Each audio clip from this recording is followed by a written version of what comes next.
video shows the crowd's send-her-back shouts resounded for 13 seconds as Trump made no attempt to interrupt them. He paused in his speech and surveyed the scene, taking in the uproar. The taunt's target, Democratic Representative Ilhan Omar of Minnesota, was pressed for a response on Thursday, as Trump was. "This is what this president and his supporters have turned our country into," she said as she walked outside the U.S. Capitol. "This is not about me.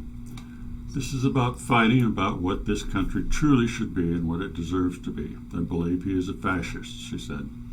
Trump, though taking issue with the chant, didn't back away Thursday from his criticism of Omar and three other Democratic congresswomen of color.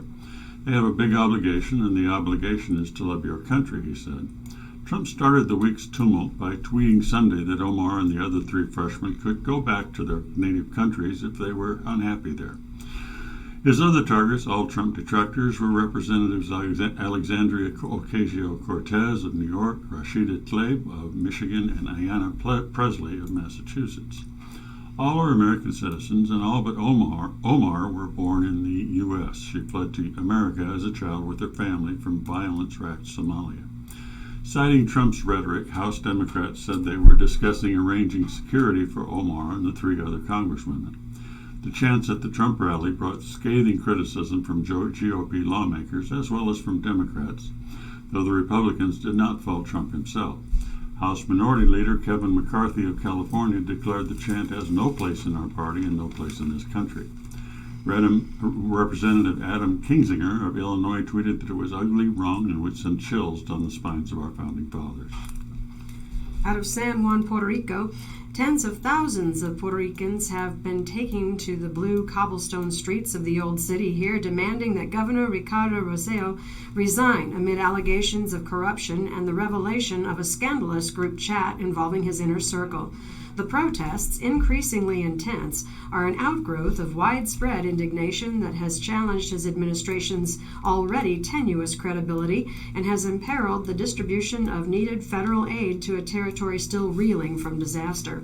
The mobilization against Rossello, a 40-year-old politician who has refused to abandon the governor's mansion, represents one of the largest demonstrations of public repudiation of the Puerto Rican government in its history. It was resonated across the Caribbean island and its diaspora on the mainland and overseas, bringing together cultural icons such as Ricky Martin and Bad Bunny to denounce the man they say has betrayed their trust.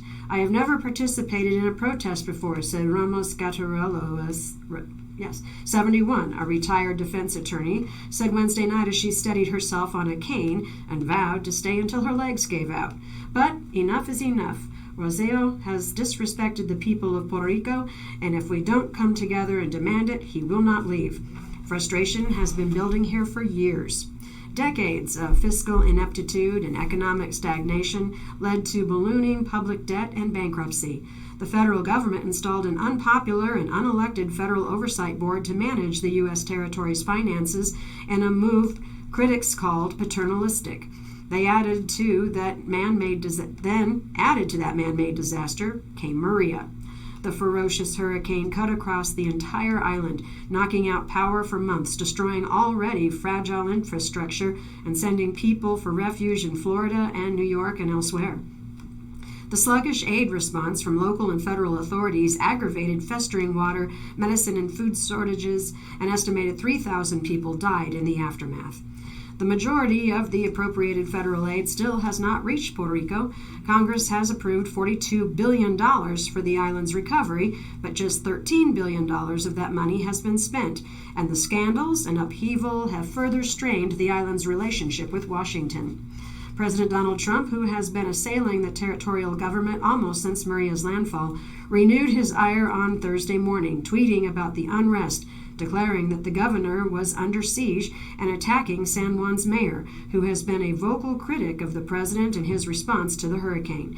He repeated the incorrect $92 billion figure as the amount of hurricane relief aid distributed to Puerto Rico, saying it was squandered away or wasted, never to be seen again. "I know the people of Puerto Rico well, and they're great," Trump tweeted, "but much of their leadership is corrupt and robbing the U.S. government blind." While Puerto Ricans assemble peacefully in New York, Orlando, Barcelona, Madrid, and other cities, The protests on the island turned chaotic and violent in the overnight darkness this week. Thousands of demonstrators packed into Old San Juan's narrow streets, tagging government buildings with Ricky Renuncia, or Resign Ricky. Police in riot gear shot tear gas canisters to disperse throngs of masked young people crouched together in the old city's plaza, where they were trying to help treat those hit with rubber bullets. The air was full of sweat and acrid fumes, potent and persistent. Much like many of the protesters who vowed to return each night the governor remained in office.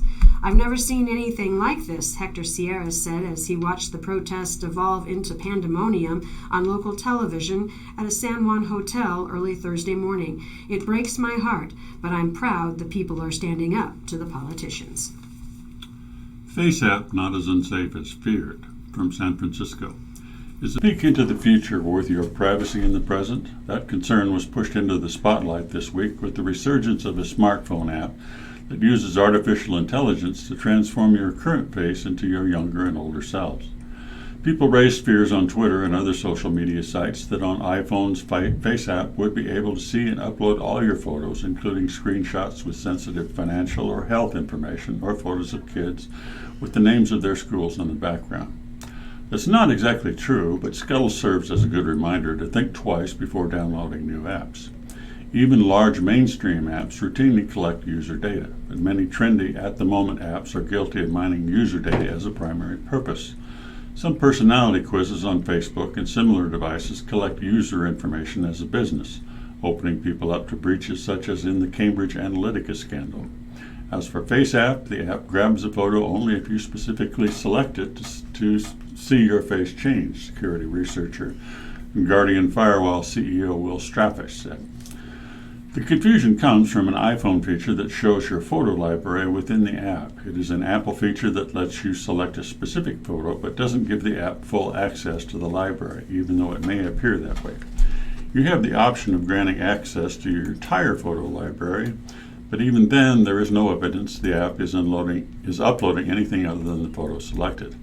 "I'm always looking for privacy concerns," says Straffish, who used a network analyzer tool to track what was happening.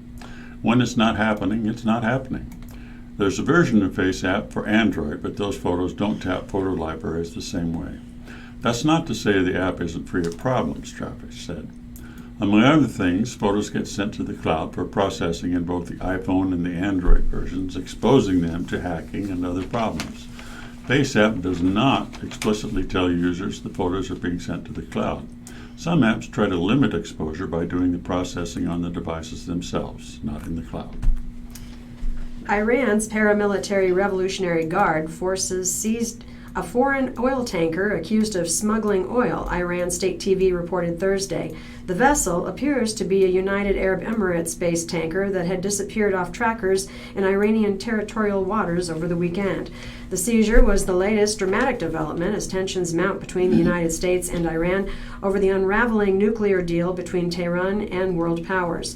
Also Thursday, President Donald Trump said a U.S. warship destroyed an Iranian drone over the Strait of Hormuz. The Panamanian-flagged oil tanker RT Rhea stopped transmitting its location Sunday near an island with a Revolutionary Guard base, according to data listed on tracking sites. Maritime traffic. Iran did not identify the seized vessel but said it was intercepted on Sunday. The seizure suggests Iran is cracking down on the smuggling of oil by Iranians to foreign customers. And a man screaming, "You die," burst into an animation studio in Kyoto, doused it with a flammable liquid and set it on fire Thursday, killing 33 people. 36 others were injured, some of them critically, in Japan's deadliest fire in nearly 2 decades. The attack that shocked the country and brought an outpouring of grief from anime fans. The suspect, identified only as a 41-year-old man who did not work for the studio, was injured. Police gave no other details or motives.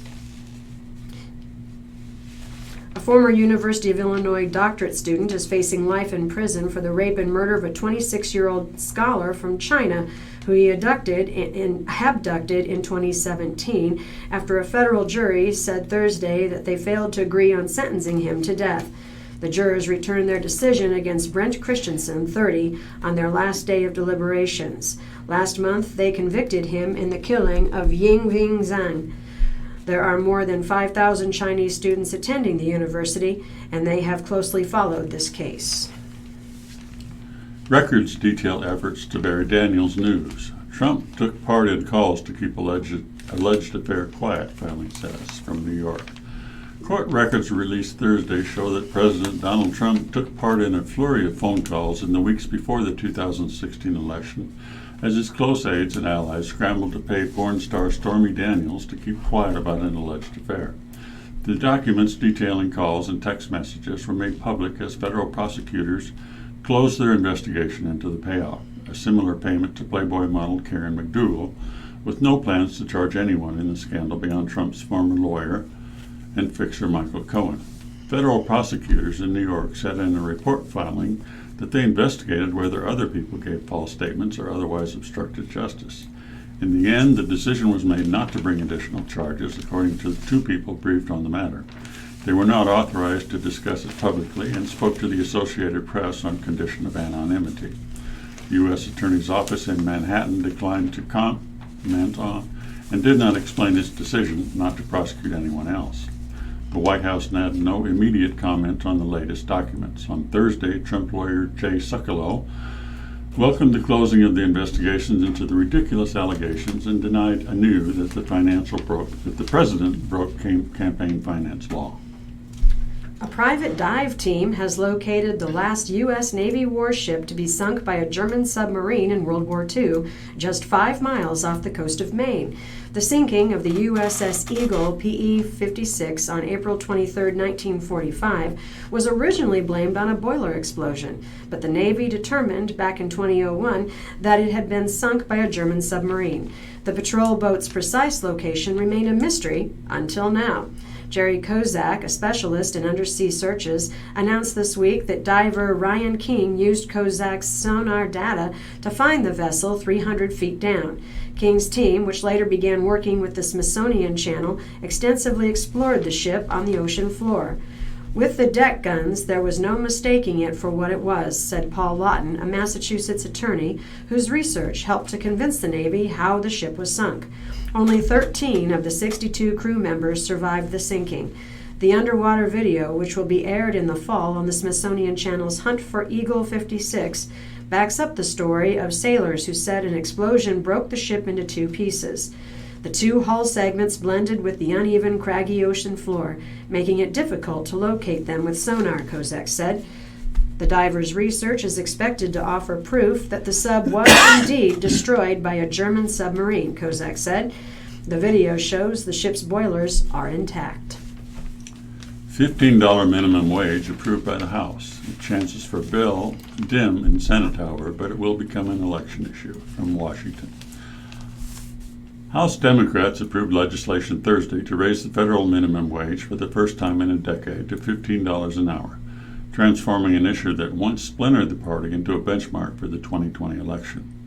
Even though the bill has little chance of passing the Republican-led Senate or being signed into law by President Donald Trump, the outcome pushes the phased-in rate to the forefront as the new standard, one already in place at some leading U.S. corporations.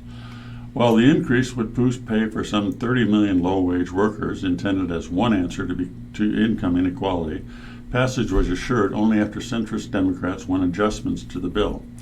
Reluctant to embrace the party's left flank, they pushed for changes, including a slower 6-year phase-in of the wage.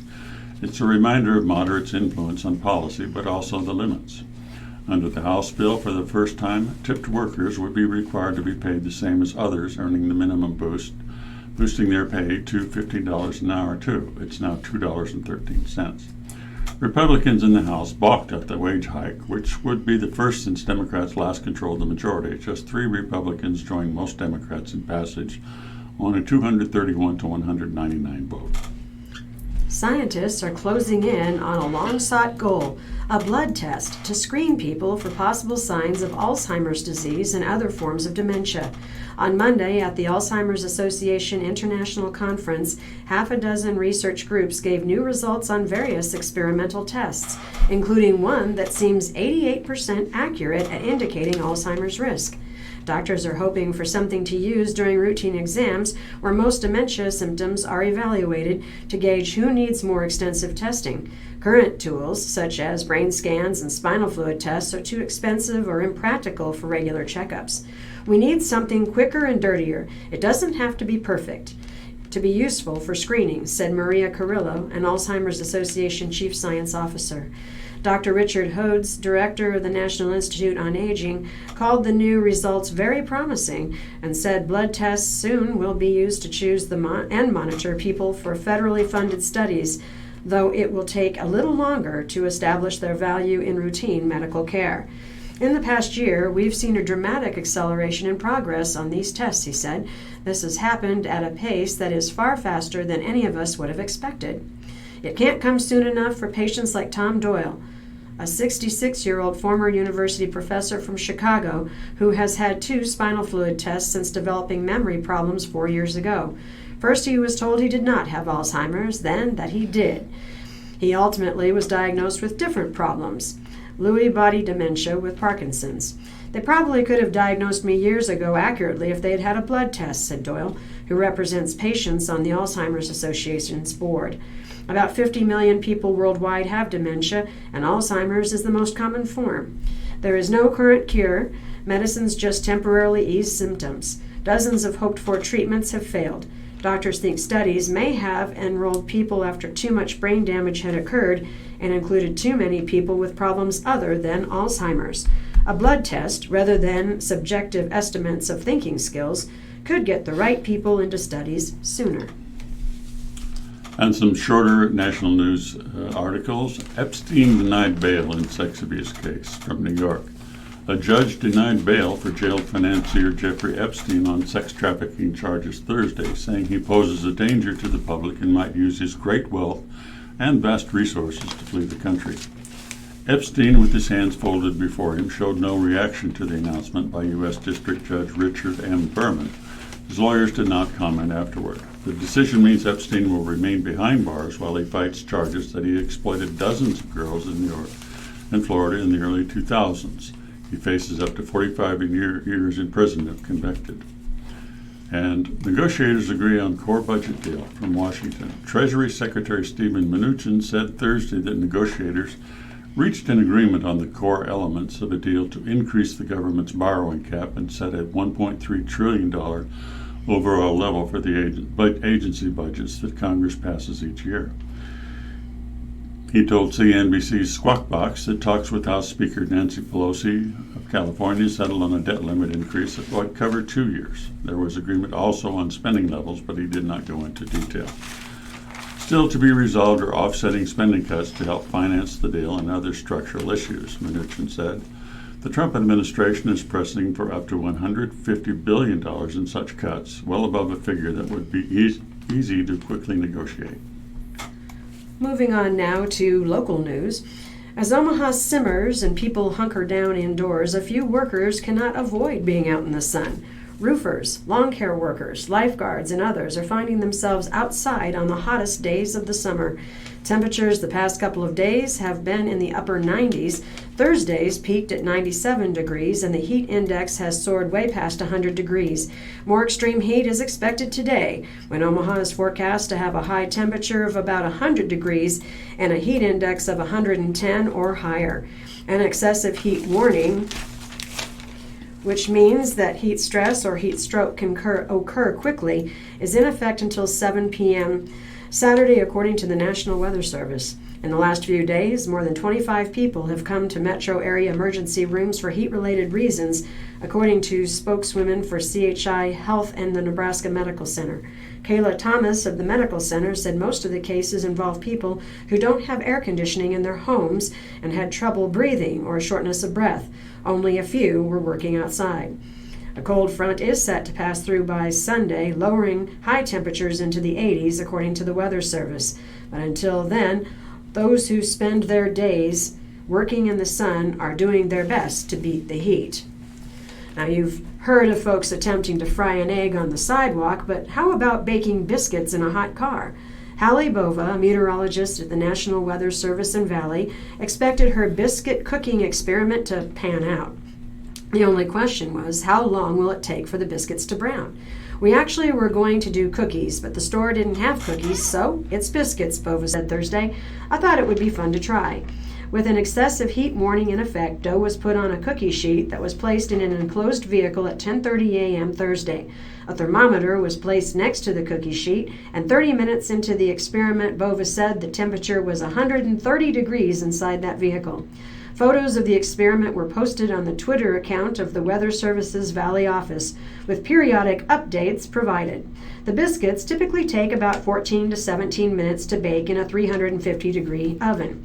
The pan reached 175 degrees in 60 minutes, and the tops of the biscuits were at 153 degrees. This is a good time to remind everyone that your car does in fact get deadly hot. Look before you lock. An average of 38 children die in hot cars each year. Don't be a statistic, the Weather Service said on one of its updates on Twitter. Locksmiths and emergency officials scrambled at least twice Wednesday to free children inadvertently locked in cars. By shortly after 4 p.m., when the car had to be turned to track the sun, the top of the biscuits were done, but the bottom was still doughy. But more interestingly, the temperature of the back seat in the shade was 144 degrees, the Weather Service tweeted. About 6 p.m., the Weather Service reported that after almost 8 hours in the sun, the outside of the biscuit was edible. The middle was still a little doughy, though. The max temp on the pan was 185 degrees. Also, we made festive biscuit hats. Stay cool out there, the Weather Service tweeted. According to the heat advisory, the dangerously high temperatures and humidity could quickly cause heat stress or heat stroke. Tickets to Carnegie. 2 Lincoln Public Schools grads honored in New York for their artwork. Sarah Al-Hilfi-Leon uses photography to delve into issues she's passionate about, immigration and white privilege and what it means to be an American. Mylan Reeves' canvas is the computer, where her interest in anime grew into a unique way of expressing herself through digital art. Last month, their work took them to Carnegie Hall, where they were honored at the Scholastic Art and Writing Awards, an event spotlighting students who won gold medals and some other selected awards in regional events. Al-Hilfi-Leon, who graduated from Lincoln Southeast in May, and Reeves, who graduated from North Star after first semester, attended with their teachers. North Star teacher Brooke Gilati and Southeast teacher Amber Berman said the ceremony was an important recognition for their students. It's one thing to have teachers and friends sing your praises, but it's another thing to have people outside your world recognize what you have to say is important, Berman said. The Alliance for Young Artists and Writers partners with more than 100 organizations across the country to bring scholastic awards to communities around the country for students in grades 7 through 12. More than 340,000 compete at the local level, and those who win gold awards compete nationally. About 2,700 students from across the country earn national recognition, and of those, just 800 win gold medals or medals in certain other categories and are invited to Carnegie Hall. Reeves won a gold medal for a digital painting of her mom, recreated on her tablet from a photo she snapped of her in the car, light streaming across her mom's face. She called it "Thank You, Mom," and gave it to her for her birthday. She has been doing digital art since she was inspired by a Swedish artist on YouTube and convinced her grandpa to buy her a tablet in middle school. She began experimenting on her own, did a lot of anime, then branched out. She has created her own style, Gelati said. There's lots of anime out there. She's done a really good job of developing her own style that's unique and different. Al-Hilfi-Leon won a silver medal with distinction for her portfolio. Because portfolios involve a larger array of work, she also was honored in New York. One of her photos was featured in a book compiled with selected winners' works. Her senior portfolio was called Struggle of the Red, White, and Blue. That was my way of being able to have conversations people were not willing to have with me, she said. Immigration, white privilege, understanding what it means to be an immigrant in the U.S. was the inspiration for my portfolio. Her first photo was of her younger sister Fatima. It is a portrait with half of her head covered in a hijab, a way to explore Al-Hilfi Leon's experience growing up in a bi-religious household. Her mother, who is Mexican, is Catholic. Her father, from Iraq, is Muslim. Chances are lots of families are having tough conversations about underage drinking and driving after Sarpy County authorities revealed this week that the crash in Gretna that killed 14 girls and injured another last month involved both alcohol and speeding. An investigation found the 16-year-old driver of the car had a blood alcohol content of .09. The car hit speeds of more than 90 miles per hour on Platteview Road near 180th Street before plunging into a creek and catching fire the night of June 17th. The crash killed Abigail Barth, the 16-year-old driver, 16-year-olds Chloe Odermatt and Allison Pfeiffer, and 15-year-old Alex Minardi. Roanne Brandon, 15, survived. Maybe this is a wake-up call for some parents to maybe have that conversation with their child, said Anna Venditti, an instructor at the Cornhusker Driving School. I hate to say something like this is a huge eye-opener. So after the latest tragedy involving teens and alcohol, how do you hammer home the risks to teens and to parents and adults who might be persuaded to buy alcohol for minors or turn a blind eye to minors drinking? Safety officials and groups working to combat underage drinking said there is no single solution to a complex problem, but public education campaigns and open, honest conversations between families and peers can make a difference, similar to the ways that organizers tackled other public health issues like discouraging smoking or promoting seatbelt usage. People say, well, kids will be kids, said Mark Segerstrom, the administrator of the Nebraska Department of Transportation Highway Safety Office. Well, sure, kids will always be kids, but don't you want to take any available potential time you can to talk about safety? Data from the Highway Safety Office shows that alcohol-related collisions in Nebraska among all ages have generally decreased the past few years. There were 1,661 such crashes in 2017 compared to 1,908 in 2008. Segerstrom credits that to a variety of factors, including campaigns by groups like Mothers Against Drunk Driving, enforcement of DUI laws, and the rise of ride-sharing apps like Uber and Lyft that make it easier for adults to request a ride after a night of drinking. The number of drivers ages 15 to 19 involved in alcohol-related crashes is also dropping in Nebraska.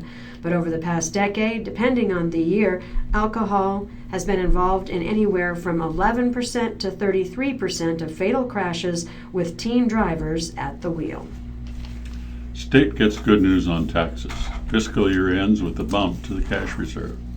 Nebraska's economy finished its strong fiscal year and will be able to build up its rainy day fund to more than $500 million in the next year. The state's Tax Rate Review Committee learned Thursday that $176.4 million will be added to the state's cash reserve in the 2019-20 fiscal year as a result of tax revenue coming in above the forecast by the Nebraska Economic Forecasting Advisory Board. Revenue above forecast was actually very good in all categories, said Tom Berquist, the Legislative Fiscal Office Director. Those categories are tax collections for sales, individual income, corporate income, and miscellaneous. The state collected $4.9 billion in net general fund taxes in 2018-19, 3.7% above the certified forecast of $4.7 billion. Fiscal year ended June 30th. Adjusted revenue growth was 8.7%. Berquist told the committee, made up of Speaker Jim Scheer, Executive Board Chairman Mike Hilgers, Revenue Committee Chairwoman Luann Linehan, and Appropriations Chairman John Stinner.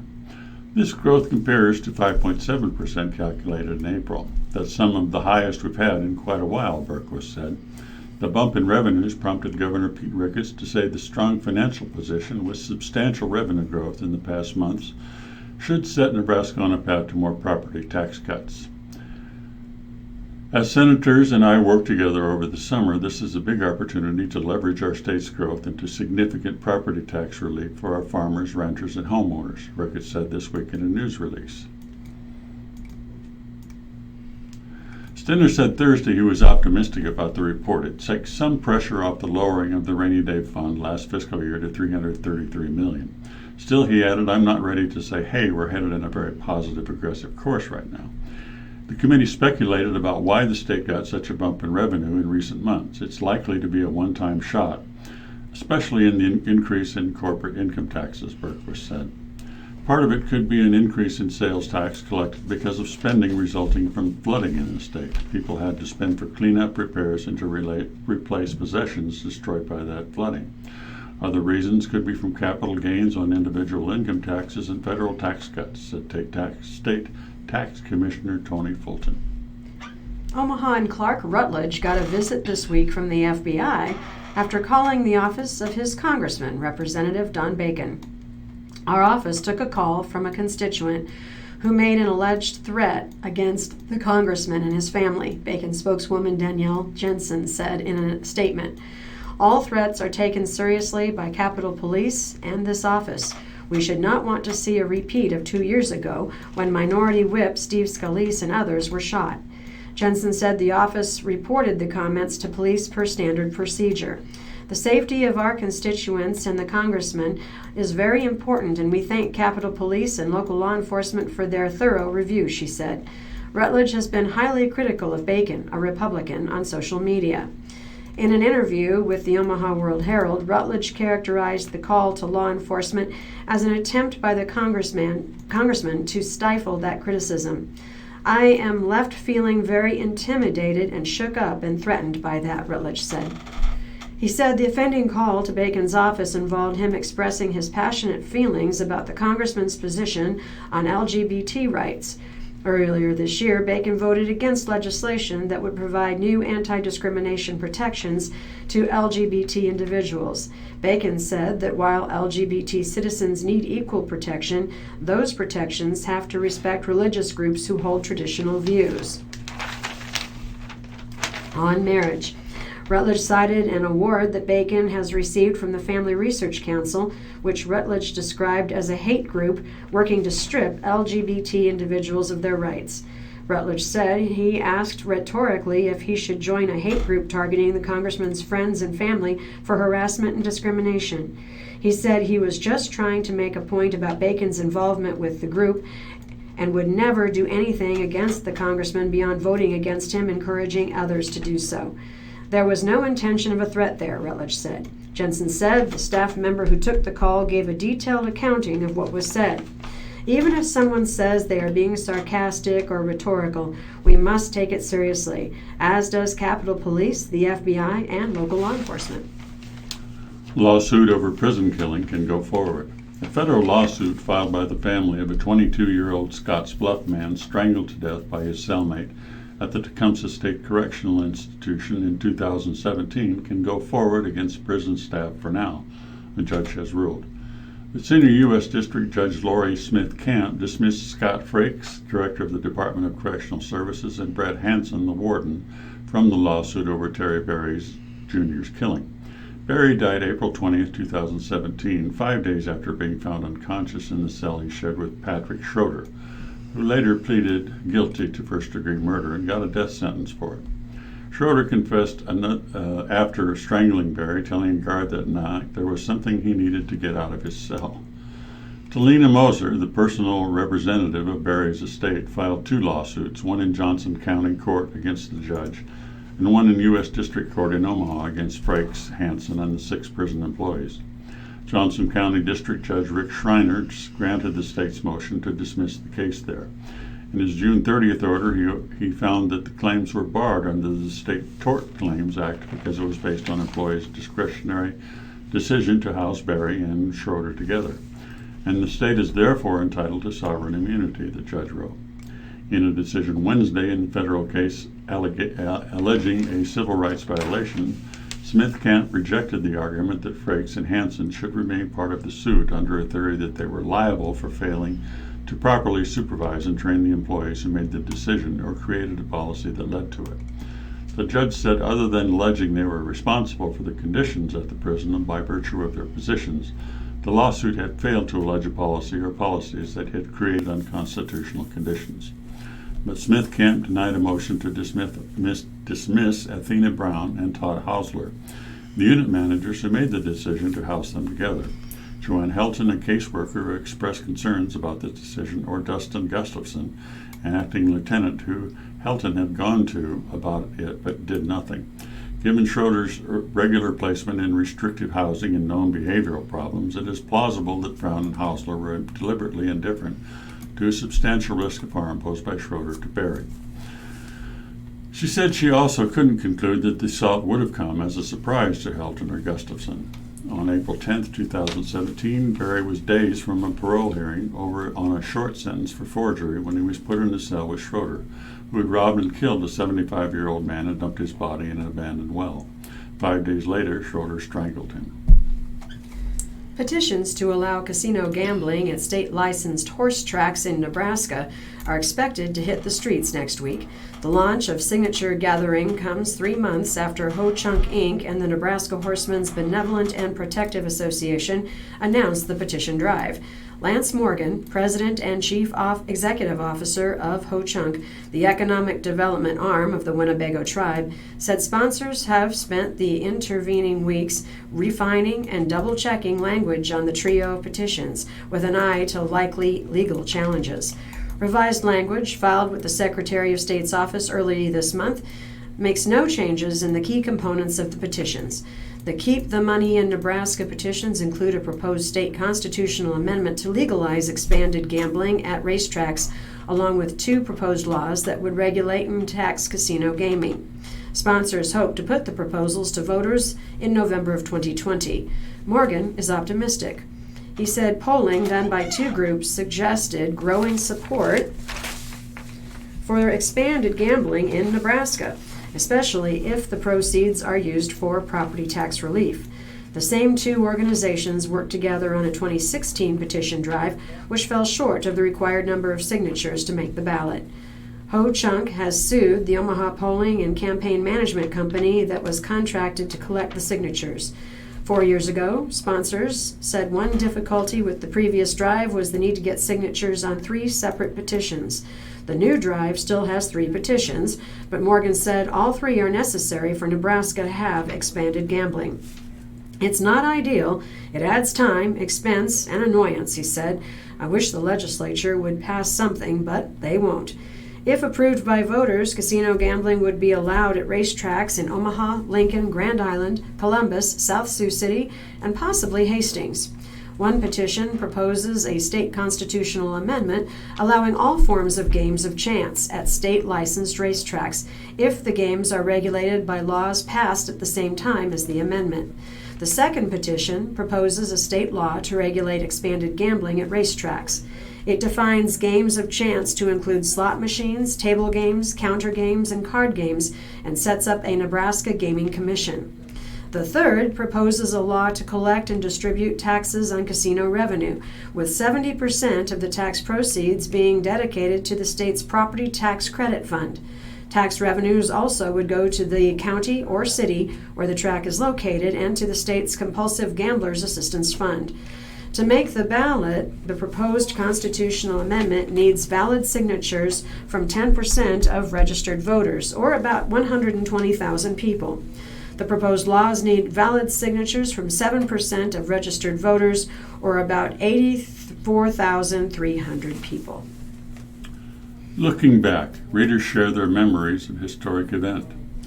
We asked our readers and a few visitors at the Strategic Air Command and Aerospace Museum to share what they remembered about the Apollo 11 moon landing 50 years ago. Here are some of their responses. Ken and Linda Glantz of Murdoch remembered, when we reserved Grace Methodist Church for our July 20th wedding, we had not yet heard about the future moonwalk event. After the ceremony and wedding supper, we headed to Grand Island in time to watch it all on a motel TV.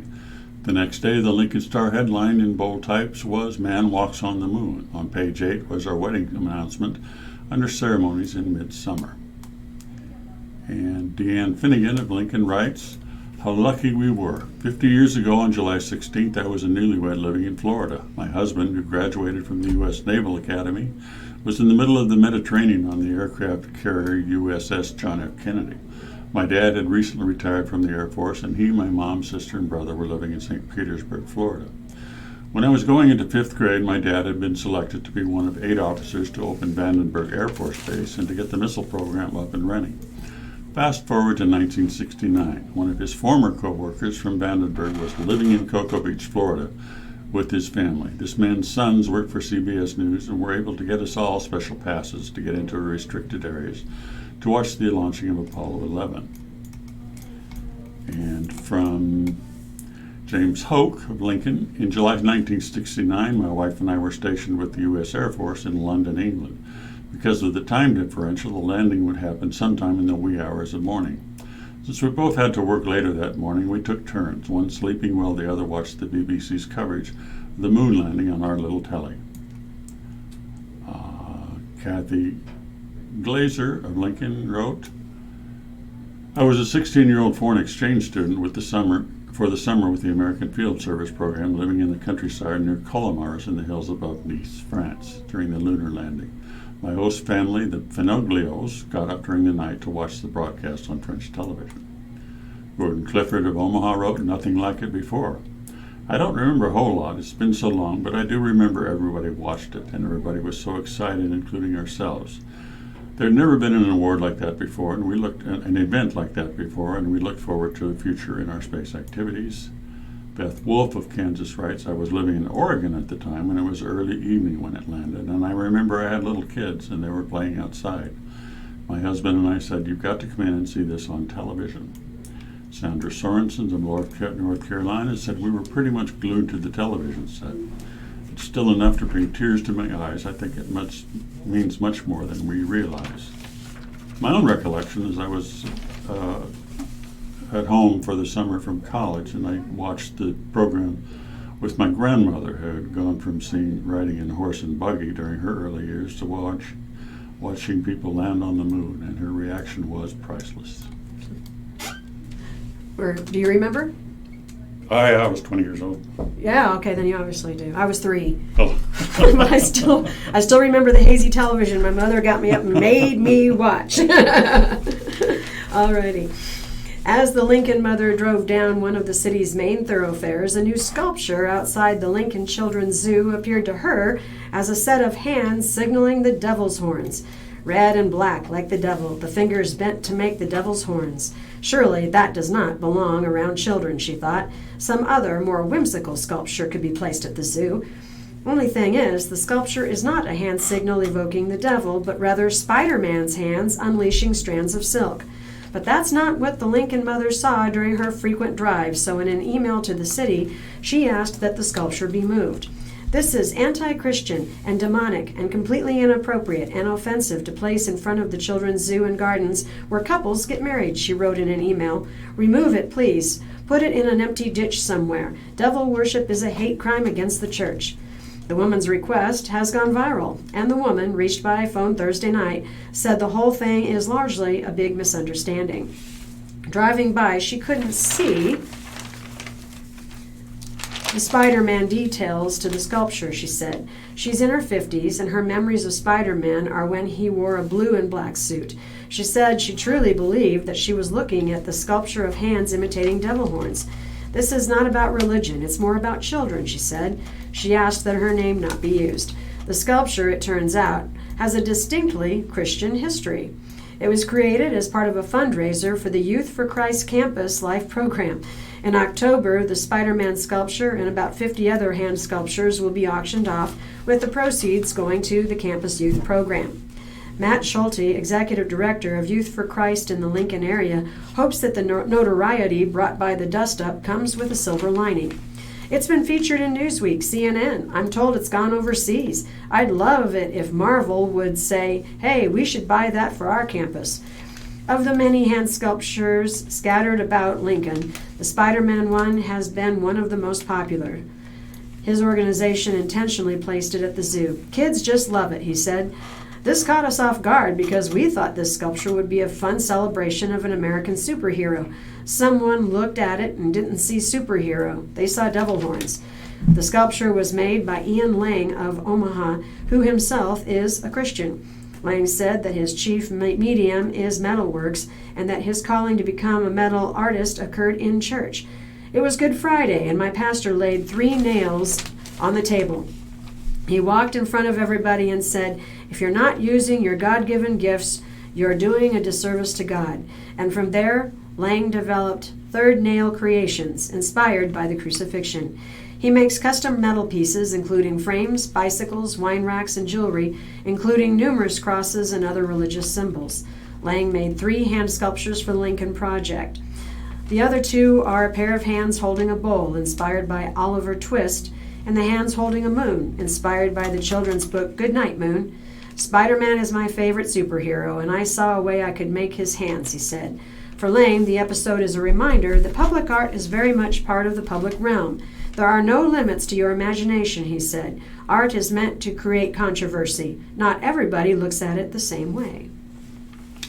Omaha repurposing material from the mall. Omaha parks are repurposing leftover material from a pedestrian mall renovation to construct seats and fencing. About 170 tons of limestone from the west half of the Gene Leahy Mall in downtown Omaha have been claimed for use. The limestone will be used at Hummel Park, Brown Park, and the Levi Carter Park, and to rebuild retaining walls along the city's trail system. Brooke Bench, the city's parks director, said city crews used limestone to build a 300-seat amphitheater at Hummel Park in North Omaha, which saved the city between $30,000 and $50,000. The amphitheater previously was built of cinder blocks and wood planks. We've been discussing this riverfront renovation for almost 3 years now, and we've been thinking about how we can reuse these materials, Bench said Wednesday. Anything that can be reused and salvaged is being salvaged and reused. Sounds strange. Limestone was also used to line the parking lot at Levi Carter Park near the city's airport. "It looks really nice and provides security too," Bench said. More limestone is waiting to be mined from the east half of the downtown mall. Limestone will also be used to construct an amphitheater at Brown Park in South Omaha. Other materials salvaged from the mall include 13 benches donated by the Downtown Improvement District.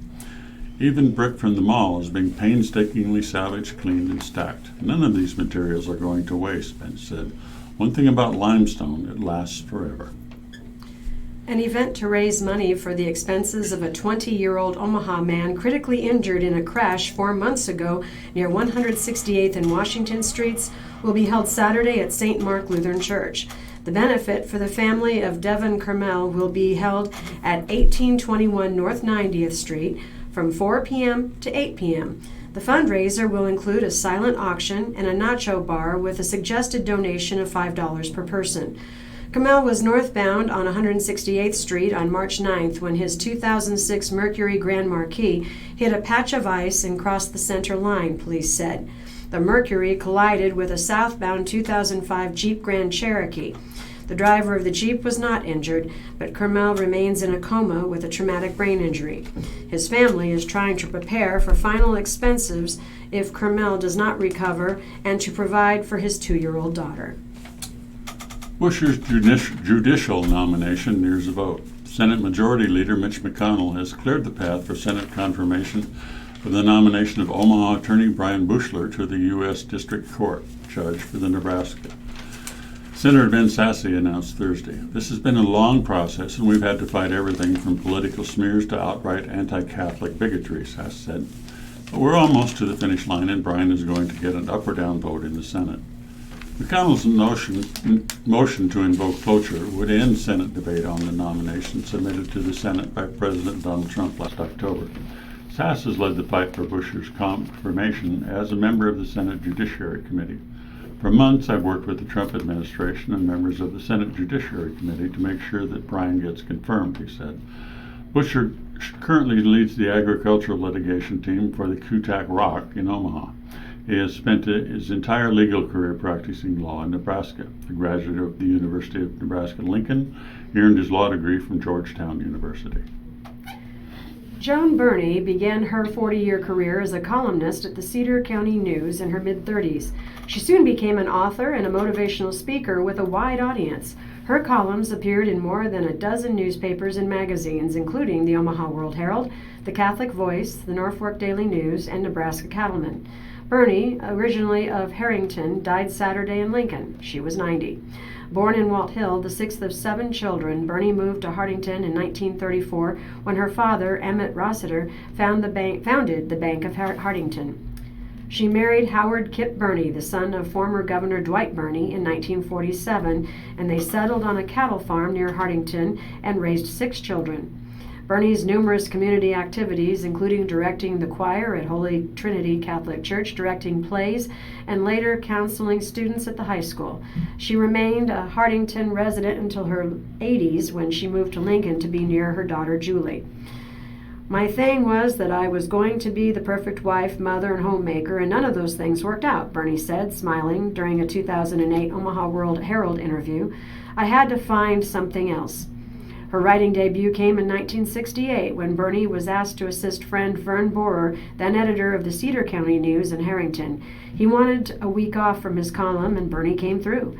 Her columns were known for their humor, but she also tackled the serious topic of how the 1980s farm crisis hurt people. At 38, she returned to college, earned a bachelor's and master's degree, and became a motivational speaker, traveling to almost every state and Puerto Rico. I'm a naturally born ham, so speaking is fun for me, she said. Semi-retirement from the column writing at the age of 80 in 2008. She also compiled a 3-book series of her columns and co-authored 2 books on sharing faith with children. United Way director resigning. The executive director of United Way of Lincoln in Lancaster County has submitted his resignation. The board of directors announced on Thursday its executive director, Brian Walkman, will resign effective September 30th, according to a news release. After that, Walkman will serve as a consultant to the board on special projects through January 31st, 2020. Walkman became the executive director in January 2005 after joining the United Way in 2000. Under his leadership, the Lincoln and Lancaster County office grew to be a top 100 United Way office out of more than 1,200 nationwide. Walkman oversaw the Engage, Empower, Graduate initiative, which has provided funds for supplementary programs at McPhee and Campbell elementary schools. Walkman has also helped raise $850,000 for the United Way Foundations for its mission of helping children, families, and individuals have the opportunity to succeed in school and life. We understand and support his desire to pursue other opportunities at this stage in his career, having spent nearly 30 years in the United Way field, said Board President Linda Robinson Roots. The board announced it will immediately begin a search for Walkman's replacement. And moving on now to our obituaries. Tom Carmen, passed away July 9th. He was 70 years old. A celebration of Tom's life will be Saturday from 5 to 8 p.m. at West Center Chapel, and memorials are suggested to the West Side Foundation. Dvorak, Jennifer Jo Dvorak, age 51, passed away on July 15th. The gathering of family and friends will be held Saturday from 9 to 11 a.m., followed by a time of sharing at 11 a.m. at Bethany Funeral Home Chapel. In lieu of flowers, memorials are suggested to donate life. Foss, Mary Ann Foss, age 86, of Fremont. Funeral will be held at 10:30 a.m. Tuesday, July 23rd at Fremont First United Methodist Church. Memorials to the American Cancer Society and the Fremont First United Methodist Church. Gerdes, Janet Lee Gerdes, age 85, passed away July 15th. The family will receive friends on Friday, July 19th from 5 p.m. to 8 p.m. at the West Center Chapel. In lieu of flowers, memorials are suggested to the Salvation Army Kroc Center in Omaha. Hevron, Beverly J. Hevron, passed away July 16th. She was 82 years old.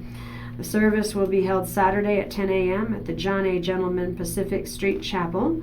Visitation will be tonight from 5 to 7 p.m. at the Pacific Street Chapel. Jackson, Robert J. Jackson, passed away July 16th. He was 75. Funeral services will be held this Monday at 11 a.m. at the Campbell Ammon Funeral Home in Blair. Johnson, Stephanie Johnson, age 67, passed away July 6th. Services are getting underway in just a few minutes. Kucerik, Louis Kucerik, age 71, of Valley, Nebraska, passed away July 17th. There will be a complete notice later. Mundy, Vivian Ann Mundy, age 90, passed away March 16th. There will be a complete notice later. Nannon, Dick L. Nannon, aged 82, passed away on July 17th. A memorial service will be held Saturday at 11 a.m. at First United Methodist Church in Blair. Patton, Michael Lee Patton, aged 59, passed away July 16th. A memorial service for Mike will be 11 a.m. Saturday at Roper & Sons South Lincoln Chapel. Porter, Bertha M. Porter, age 88, passed away June 20th. A memorial celebration will be held Saturday from 2 to 5 p.m. at Richmont Terrace in Bellevue. Ray, Kenneth L. Ray, age 81, passed away on July 16th. A memorial service will be held Tuesday, July 23rd at First Baptist Church in Tecumseh. Memorials will be directed by the family. Schultz, Michael John Schultz Sr., age 65, passed away July 12th. A celebration of life will be tonight at VFW Post 2503 on Military Road. Memorials are to be directed to the family. Stradsky, Larry S. Stradsky, age 50, passed away July 16th. The family will receive friends at 12 noon to 1 p.m. today at West Center Chapel, followed by services at 1 o'clock. Memorials are suggested to Feline Friends or Town and Country Humane Society. Sutherland, Jean M. Sutherland, age 96, passed away July 9th. A memorial service will be held Saturday at 11 a.m. at the Fulgastrom Chapel at 6757 Newport Avenue. Memorials are suggested to the Lutheran World Relief Fund. Ward, Edward Glenn Ward, aged 87, passed away July 16th. He was a veteran. Visitation will be Saturday from 9 to 10 a.m. Funeral service will be 10 a.m. Saturday, both at Rejoice Lutheran Church. Interment will be Forest Lawn Cemetery. Memorials to the family to be donated to Ed's favorite causes. Wardell Stewart passed away July 8th. He was 65 years old. No services are planned at this time. From the Lincoln Star-Journal, Crastle, Janet Crastle, age 76. No other information is available. Miller, Maxine Miller, age 86. Again, no other information is available. Patton, Michael L. Patton, age 59, of Nebraska City. Memorial service will be at 11 a.m. on Saturday the 20th at Roper & Sons South Lincoln Chapel. Memorial contributions may be directed towards the family for future designation or to your favorite animal rescue or shelter. And finally, Warnke, Chad Michael Warnke, age 48. Funeral services will be at 2 p.m. Monday the 22nd at Trump Funeral Services. Listeners' memorials to the Radio Talking Book Network are tax deductible and go a long way to keeping Radio Talking Book on the air. Please keep Radio Talking Book in mind when memorials are listed as Donor's Choice or your favorite charity. Donations should be sent to Radio Talking Book Network, 7101 Newport Avenue, Suite 205, Omaha, Nebraska 68152. Thank you for being a Radio Talking Book listener and supporter. And Deanne and I will be back in a few minutes. Thank you very much, Rick Miner. And my friends, this is Radio Talking Book in Omaha, Nebraska. Okay, It's time we did it. for our mid-morning break. And this is where we give our Okay, volunteers so a chance to stretch their editorials. legs, freshen up their coffee. And we do a senior lunch menu, and we also do a couple of PSAs. So let me bring you right now in succession. Jane Editorials Nielsen. then. Happy Friday. It's July 19th.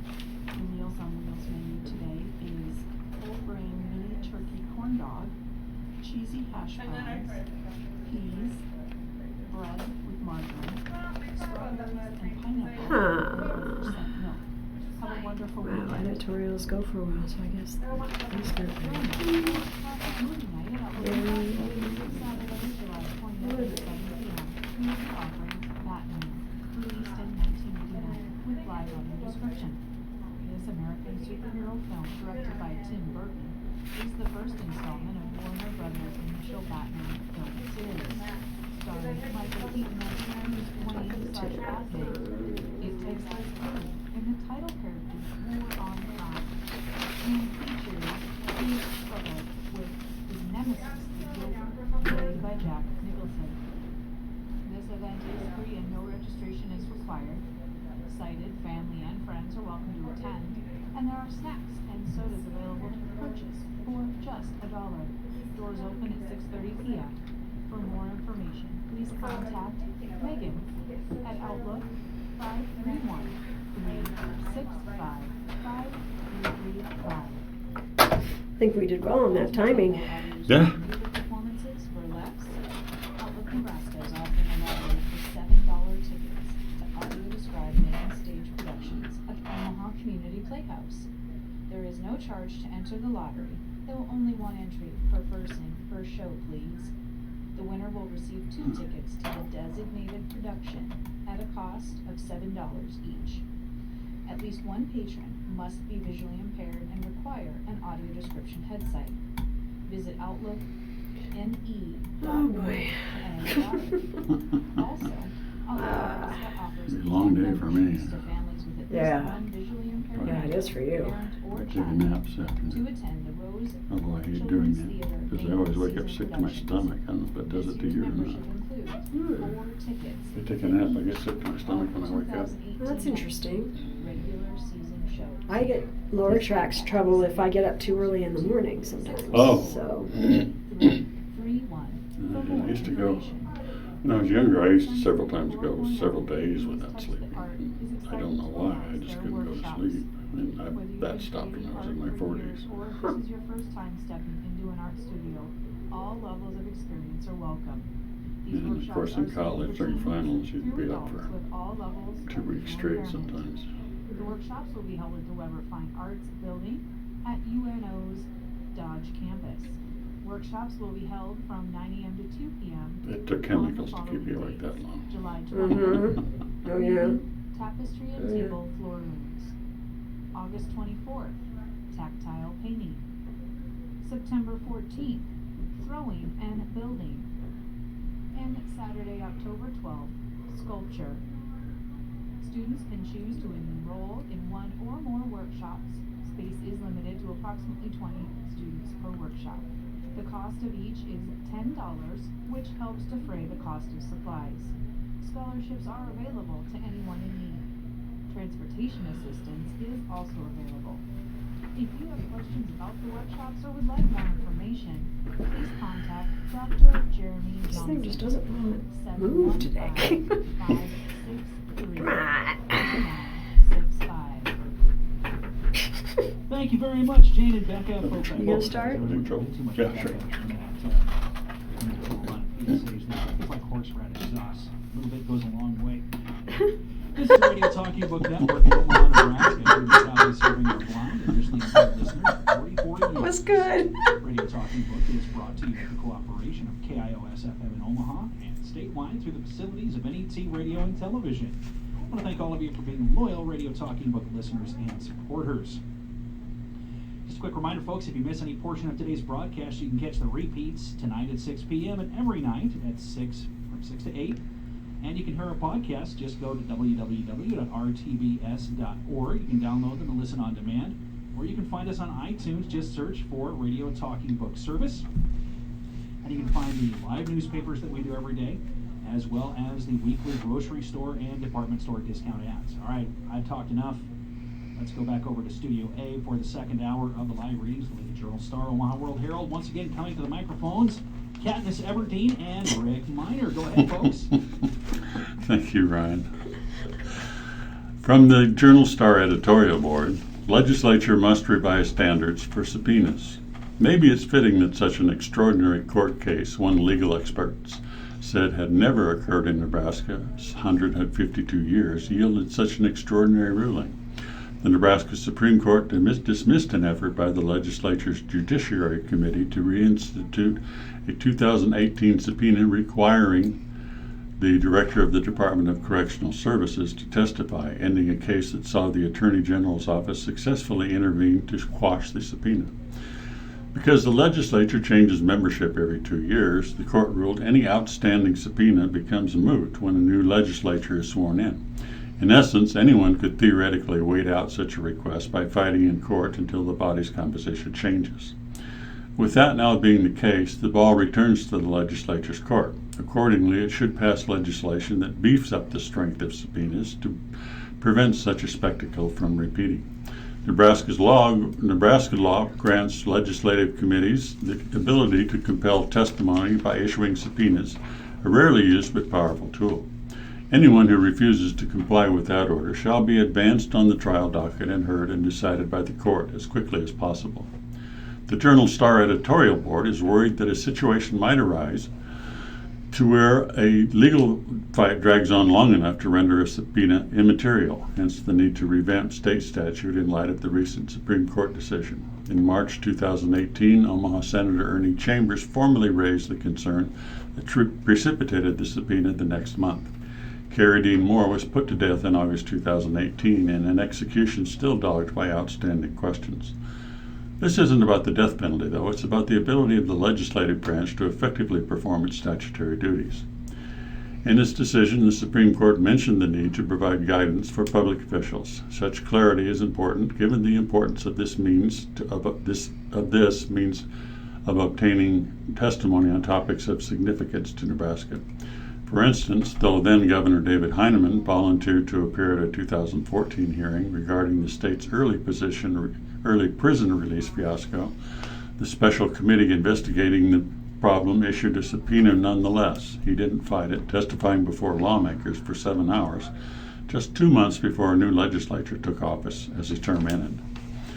To ensure the efficacy of future subpoenas, the legislature must write a new law that ensures the committee's order can only be stonewalled by a successful court challenge rather than suddenly running out the clock.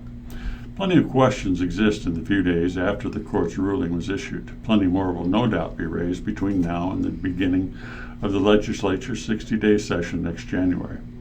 Regardless, senators must be prepared to ensure that committee subpoenas will stand the test of time.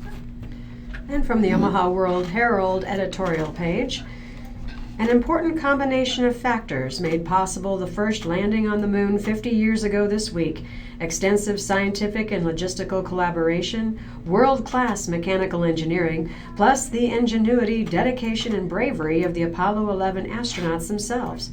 An additional factor also made a big difference: groundbreaking advancements in computer development.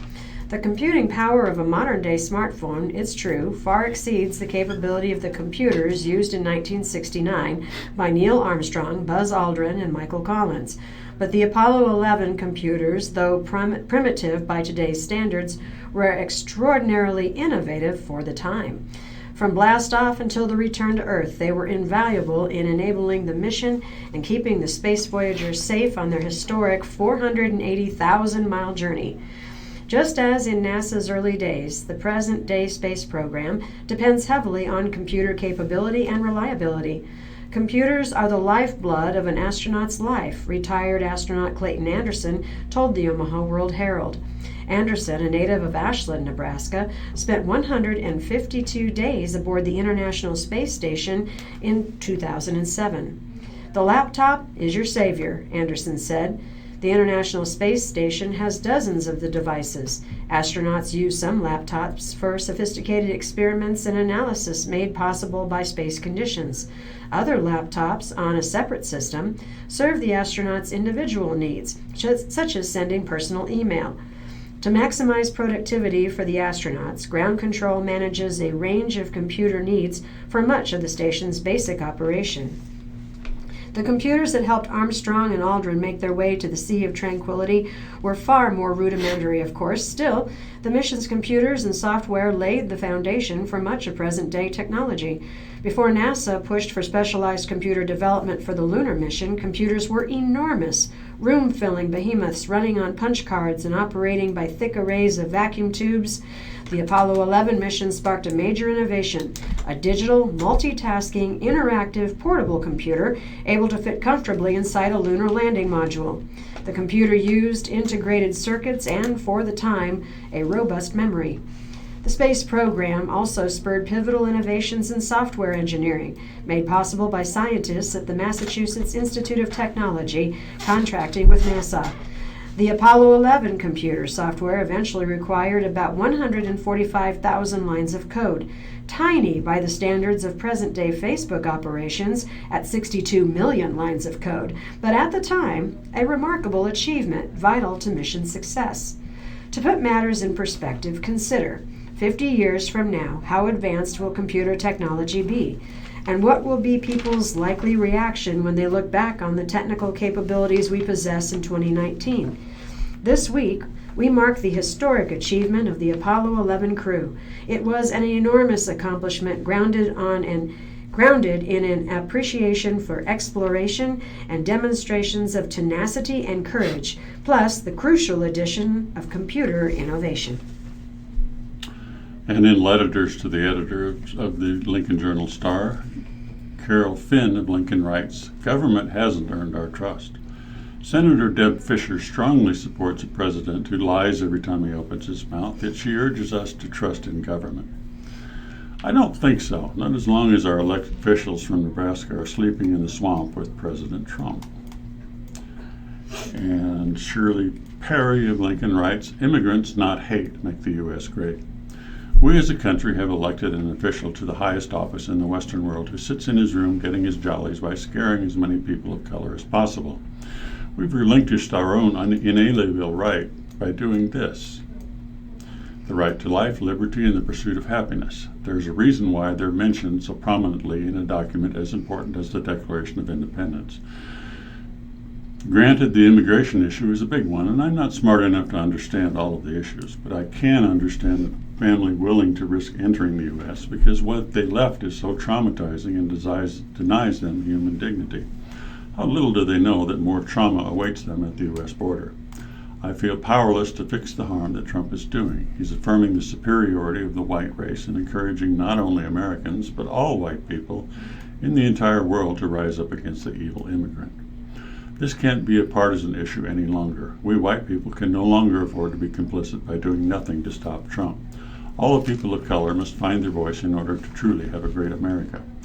White supremacy will not make America great again. We need to do as much as we can with our local government to protect every immigrant, documented and not, living within our borders."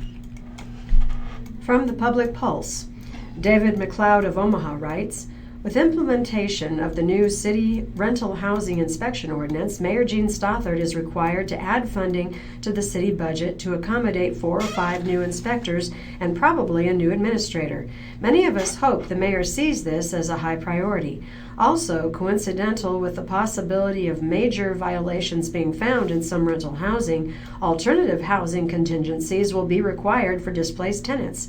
This is a potential disaster for these unfortunate people.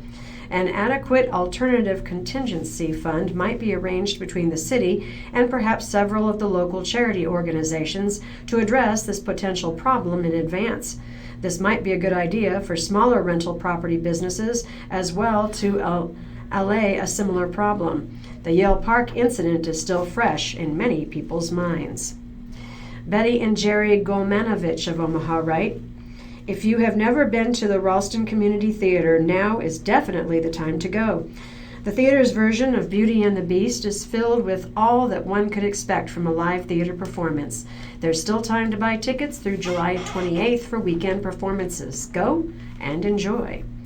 And Gerald Fitzpatrick of Omaha writes, a quote from Barack Obama in an email to followers. "In my farewell address in Chicago over 2 years ago, I said something I still firmly believe today. Being a citizen is the most important job in our democracy. It's a title that we all proudly share, not just when there's an election or when our own narrow interests are at stake, but every single day over a full lifetime. I've always believed it's on every one of us to safeguard the principles and rights enshrined in our Constitution and to continually try to improve this country of ours. That's what citizenship demands of us. Should the currently Democrat-controlled House of Representatives work toward legislation to solve the current illegal immigration issue, since it is the most important job of our democracy?" From Clarence Page's column, Trump's cheap shots show a weak man. Why does President Donald Trump, who holds the world's most powerful political office, waste his time, energy, and insults belittling a quartet of first-year congresswomen?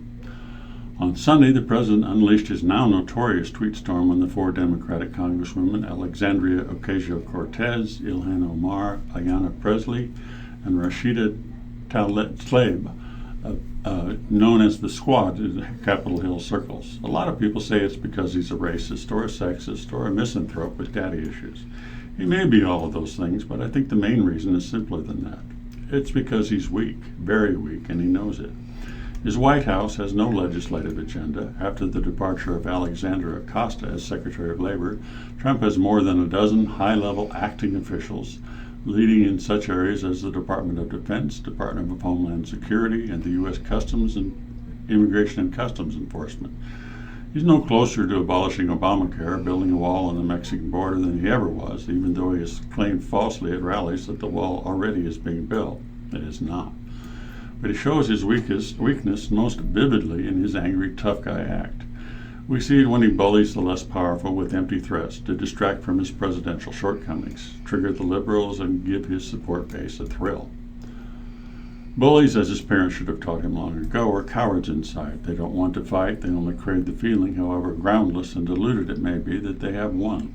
So interesting to see progressive Democrat congresswomen who originally came from countries whose governments are a complete and total catastrophe, the worst, most corrupt, and inept anywhere in the world, if they even have a functioning government at all, now loudly and viciously telling the people of the United States, the greatest and most powerful nation on earth, how our government is to be run.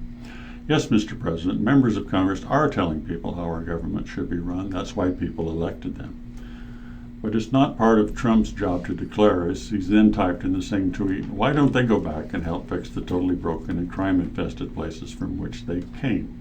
Places from which they came? Right, like Michigan, Minnesota, Massachusetts, and New York.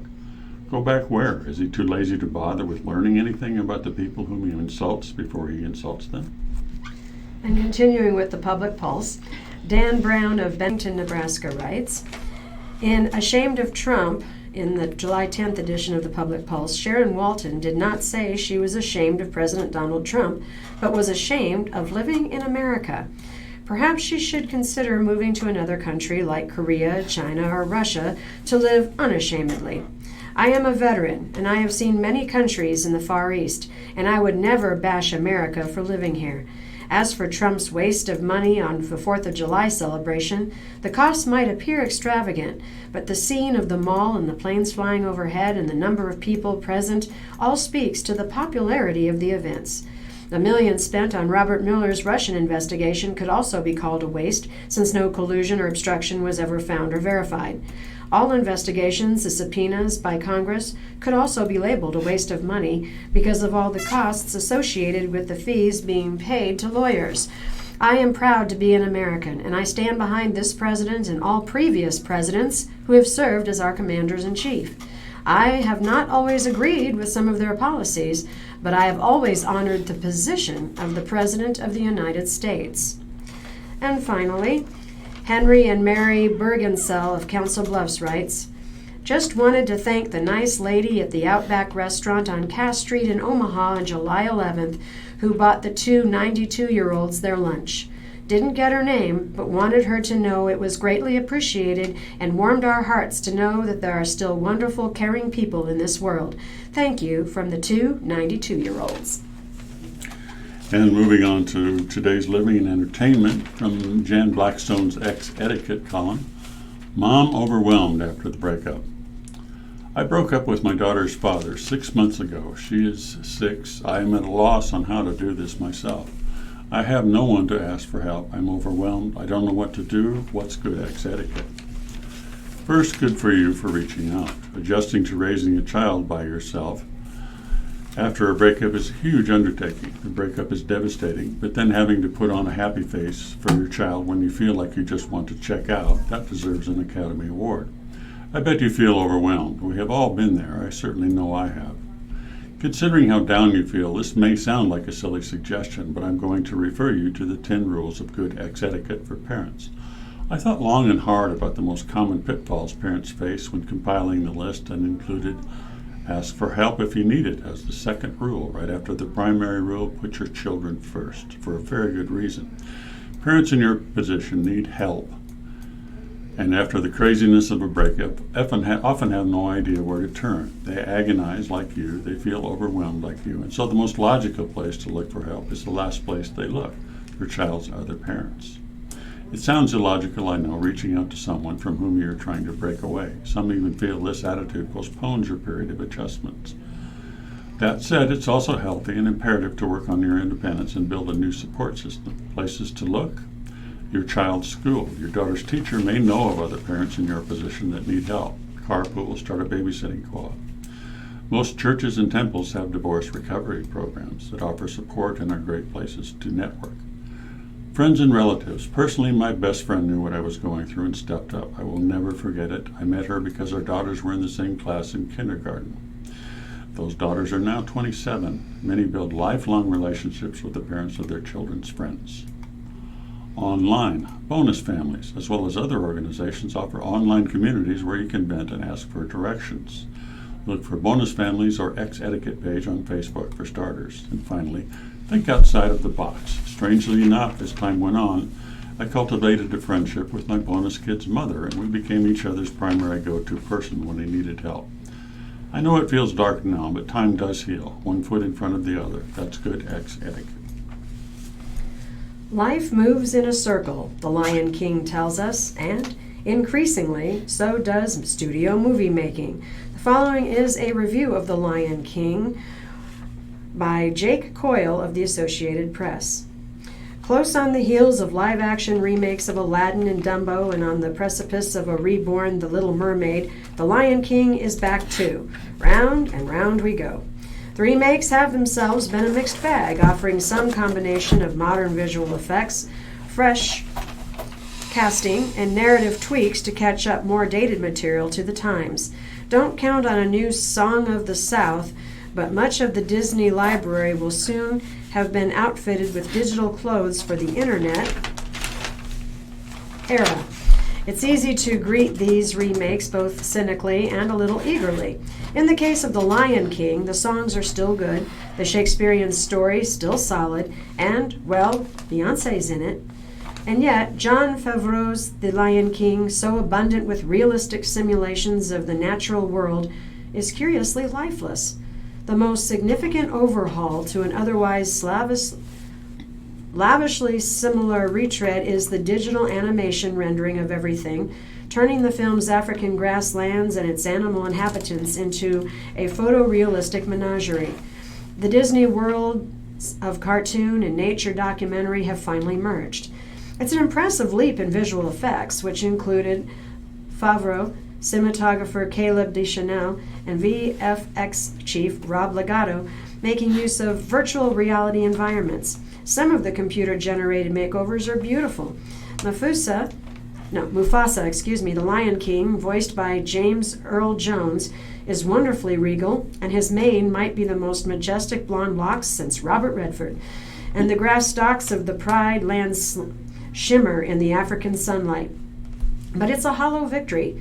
By turning the elastic, dynamic, hand-drawn creations of Roger Allers and Rob Minkoff's 1994 original into realistic-looking animals, The Lion King has greatly narrowed its spectrum of available expressions. Largely lost are the kinds of characterization that can flow from voice actor to animation. Think how closely fused Tom Hanks is with Woody in the Toy Story series. Here, most of the starry voice actors, including Donald Glover as the grown-up lion Prince Simba and Beyoncé as the older lioness Nala, feel remote from their characters, and, in many cases, so do we. It's worth asking, just how real do we need our talking animals to be? Do we need the feathered Zazu to look enough like a red-billed hornbill to win the approval of avid birders? The Lion King may well be a pivotal stepping stone towards CGI splendors to come, but for now, it feels like realism has been substituted for enchantment. That doesn't stop an army of top craft professionals and an enviable voice cast from doing their best to inject some vitality into The Lion King. The familiar songs of Elton John and Tim Rice are back, along with a new tune by Rice and Beyoncé, though this time the score by Hans Zimmer feels more airy and buoyant. Yet the degree in which this Lion King mimics the first is disappointing. Jeff Nathanson gets a solo writing credit, but scene to scene the film hews extremely close to the original. There's a sound case to be made that the tale, which has been running on Broadway for more than 20 years, needs a little revision. But the few deviations taken by the filmmakers make you want more. The role of Nala has rightfully been elevated and toughened. The most rope for riffing has been extended to the new Timon and Pumbaa, Billy Eichner and Seth Rogen taking over Nathan Lane's Meerkat and Ernie Sabella's Warthog. Eichner and Rogen make their own shtick together, and they, more than anyone else, give The Lion King a breath of fresh air, even as they make plenty of fart jokes. Yet that's hardly enough to warrant a bland, unimaginative rehash like this, let alone merit Beyoncé's imperial performance. Instead, The Lion King is missing something. A purpose, maybe, a heart. The life expectancy of Disney classics has begun to feel more like a hamster wheel than a circle of life, and it's getting harder and harder to feel the love. From the Ask Amy column. Dear Amy, my husband and I have been married for 3 years. He has 3 teen children, ages 17, 18, and 19, from a previous marriage. My husband's first wife filed for divorce, and they do not have a good relationship. My mother-in-law has a great relationship with my husband's first wife. They are so tight that my mother-in-law consistently invites her to family events where my husband and I will be present. My husband has had to tell his mother more than once that he will not attend these events if his ex-wife is invited.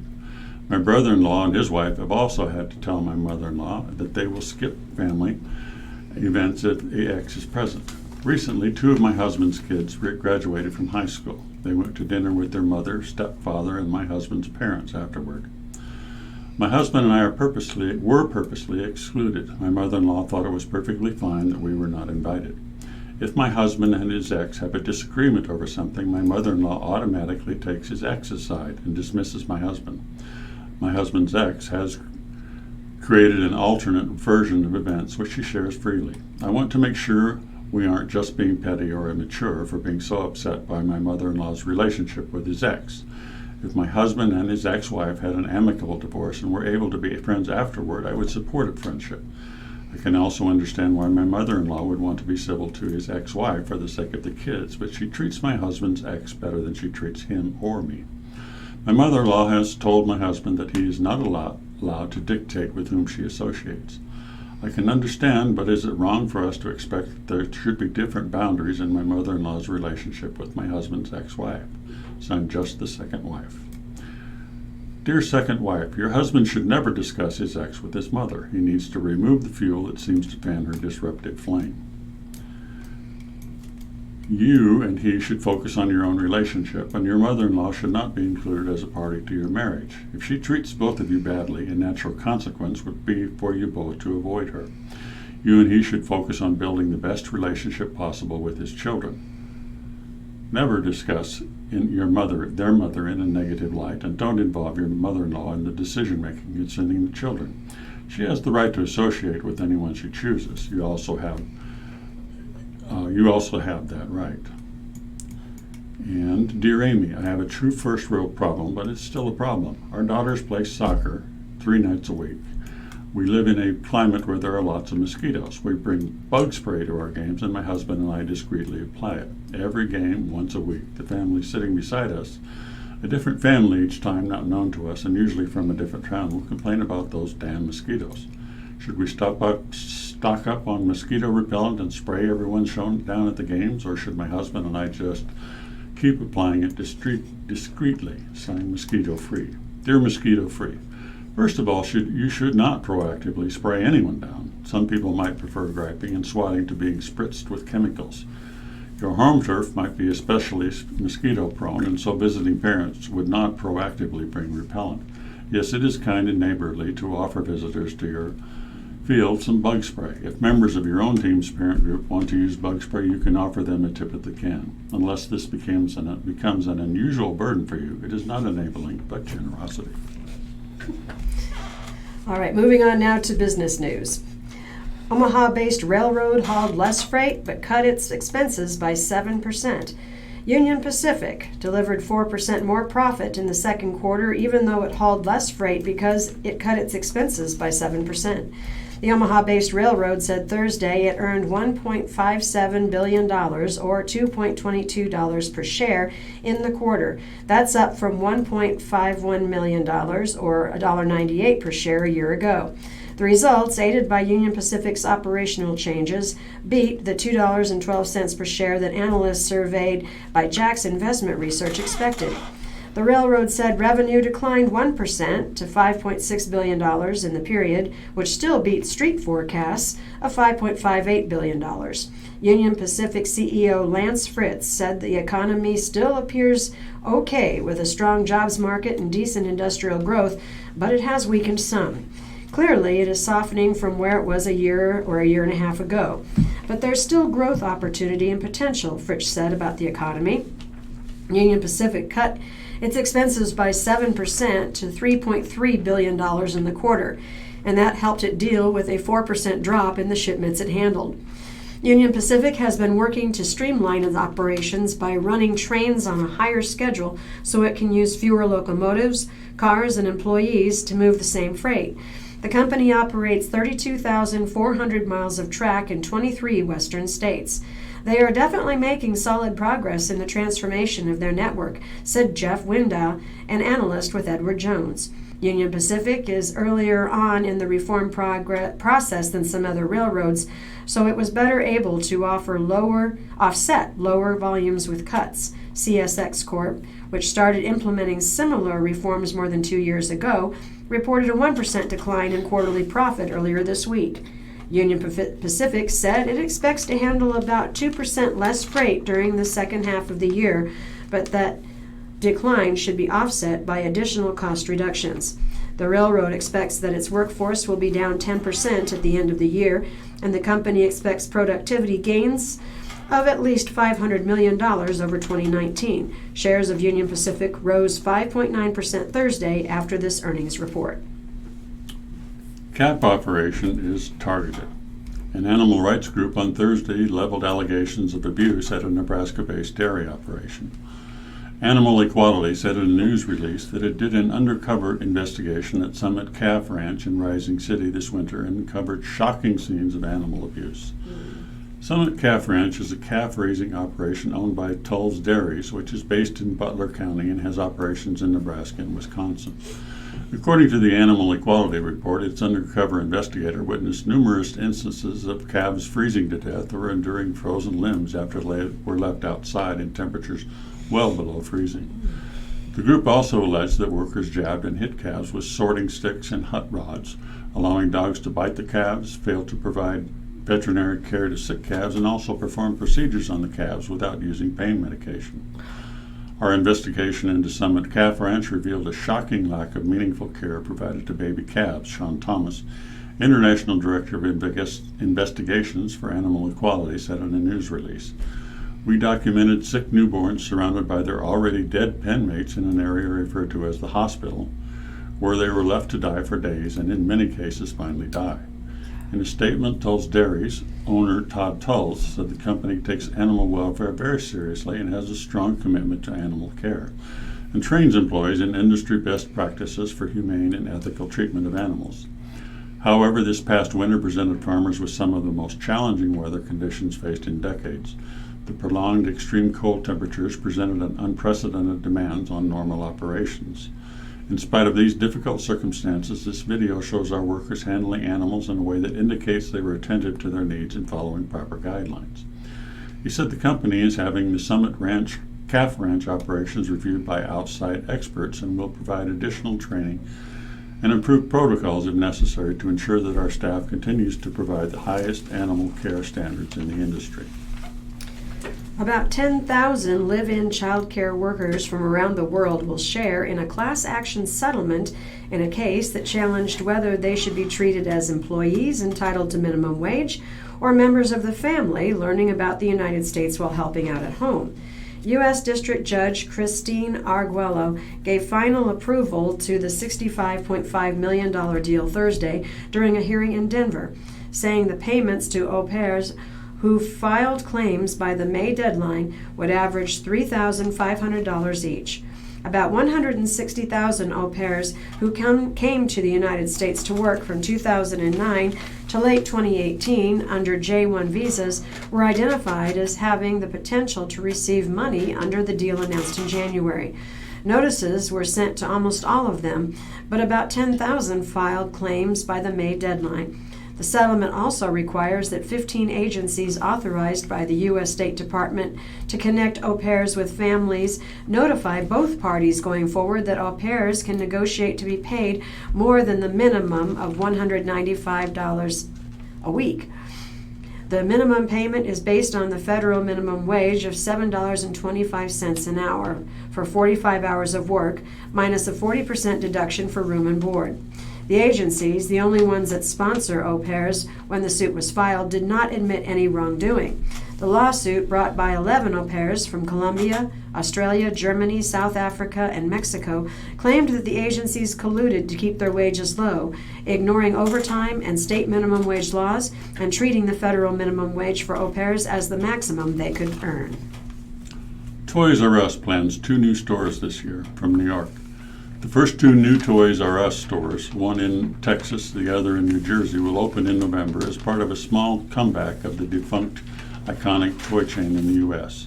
Richard Berry, a former Toys R Us executive and now CEO of the new company called True Kids Brands, says an online experience will follow. He says brand partners and more details will be announced in coming weeks. True Kids Brands said it has entered a partnership with a startup called B8TA, an experiential retailer, to launch what Barry calls an interactive store experience based on consignment model. Toy makers will pay for space in the stores, but will get all the sales. Plans are to open Toys R Us stores in malls in Houston and Paramus, New Jersey.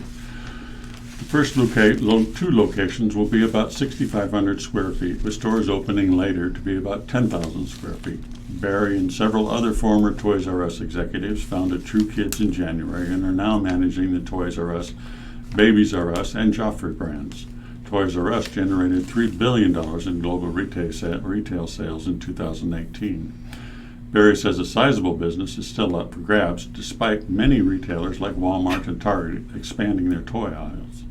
True Kids Brands also says it wants to prioritize hiring former employees of Toys R Us, also burned by the demise of the iconic chain, though the company declined to specify the number of jobs it's looking to fill.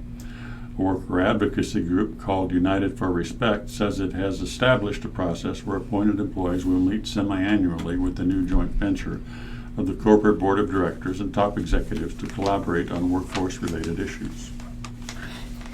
And turning now to sports news. The light bulbs that hang over the front entrance outside the Hilton downtown Chicago belong on a movie theater marquee.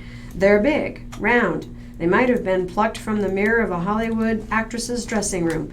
The bulbs illuminated the rainy sidewalk in a hazy glow around 11:50 a.m. on Thursday, when the Big Ten World waited for the arrival of its next star. Adrian Martinez and the Huskers were late. The first session of Big Ten Media Days included Ohio State and Michigan State, but the story of day one was Martinez and the Huskers. The 4-8 team now picked to win the Big Ten West, and the sophomore quarterback with the Big Ten's best chance to win the Heisman Trophy. A year ago, Martinez was not even the favorite to start at Nebraska, but now he's on the cover of preseason magazines, and the hot story reporters around the country were itching to write this week. And so they waited, eyes on Twitter, for updates of Martinez's whereabouts, while Big Ten Commissioner Jim Delaney spoke for the final time at Media Days. Summer storms threw off Nebraska's plans for an 8 a.m. arrival in Chicago. Scott Frost was scheduled to speak at noon outside the Hilton at 11:52 a.m. Chicagoans sat outside office buildings under umbrellas for a cigarette break. Penn State coach James Franklin and Purdue coach Jeff Brom shook hands and took separate Ubers with their families for lunch. The media tapped their collective foot inside the ballroom.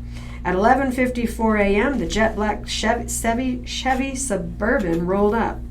In the first suit he's ever owned, navy blue with brown shoes and a magenta tie, Martinez emerged from the SUV into the rain, right under the bright lights above.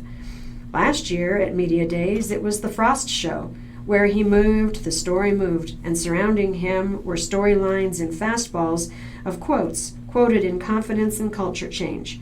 Frost stepped out of the car with his shirt untucked, his top bottom loose, not quite ready. Martinez smiled and hugged a Nebraska official waiting for him at the door.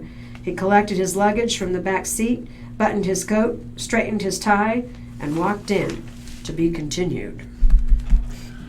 In Husker volleyball, Cook Pettit recalled successful transition. One of the most successful coaching transitions in college sports took place in the Nebraska volleyball program. The program has had just 2 head coaches in the last 42 years, and it's a combination that has produced a remarkable amount of success, with 33 conference titles and 5 national championships. Terry Pettit got the program on the path to overwhelming success as head coach from 1977 to 1999, including the first national champion season in 1995. Current coach John Cook took it from there and made it even better. Last season, Cook coached the Huskers to a national championship match for the 6th time in his 19 seasons as Nebraska head coach. He coached the Huskers to national titles in 2000, 2006, 2015, and 2017 as well. Pettit and Cook shared a stage and were joined by Creighton coach Kirsten Bernthal-Booth on Thursday, sharing stories, a few jokes, and parts of the formula for why volleyball is successful and adored in this state. The storytelling session with the coaches was part of A Night of Nebraska Volleyball, a fundraiser for the Nebraska Greats Foundation. Bernthal-Booth turned Creighton into a top 25 program. In 2003, she took over a program that had a 3-23 record the previous season, but since then the Blue Jays have played in the NCAA tournament 8 of the last 9 years, including making the Elite 8 in 2016. The foundation provides financial assistance for former athletes who competed at any of the 15 four-year colleges in Nebraska and who, as a result of a medical issue, have exhausted both their insurance and personal resources. Athletes who have benefited from the organization include Nebraska football players Dave Hum and Ken Clark, Creighton basketball player Josh Jones, and Nebraska baseball player Adi Dagundro. The event sold out with a crowd of about 300. Special awards were given to Rose Shires, who recently retired as UNO's coach. Matt Buttermore, who replaced Shires at UNO, but before that coached Hastings to a national championship, and UNK coach Rick Squires, who led the Lopers to a national runner-up finish in 2005. Shires coached UNO to an NCAA Division II national championship in 1996. Pettit quit coaching when he was still in his 50s. Pettit told the crowd he wanted time to pursue other interests, but he had also thought about who would follow him and wanted it to be Cook. Cook had previously been an assistant for Pettit at Nebraska, but at the time was the head coach at Wisconsin.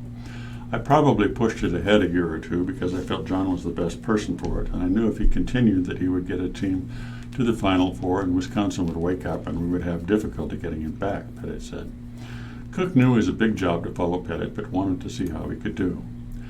I looked at it like I can either take this challenge on and see if it will bring out the best in me, but the only way I can find out would be to do it and see if it could bring out the best in what I got, Cook said.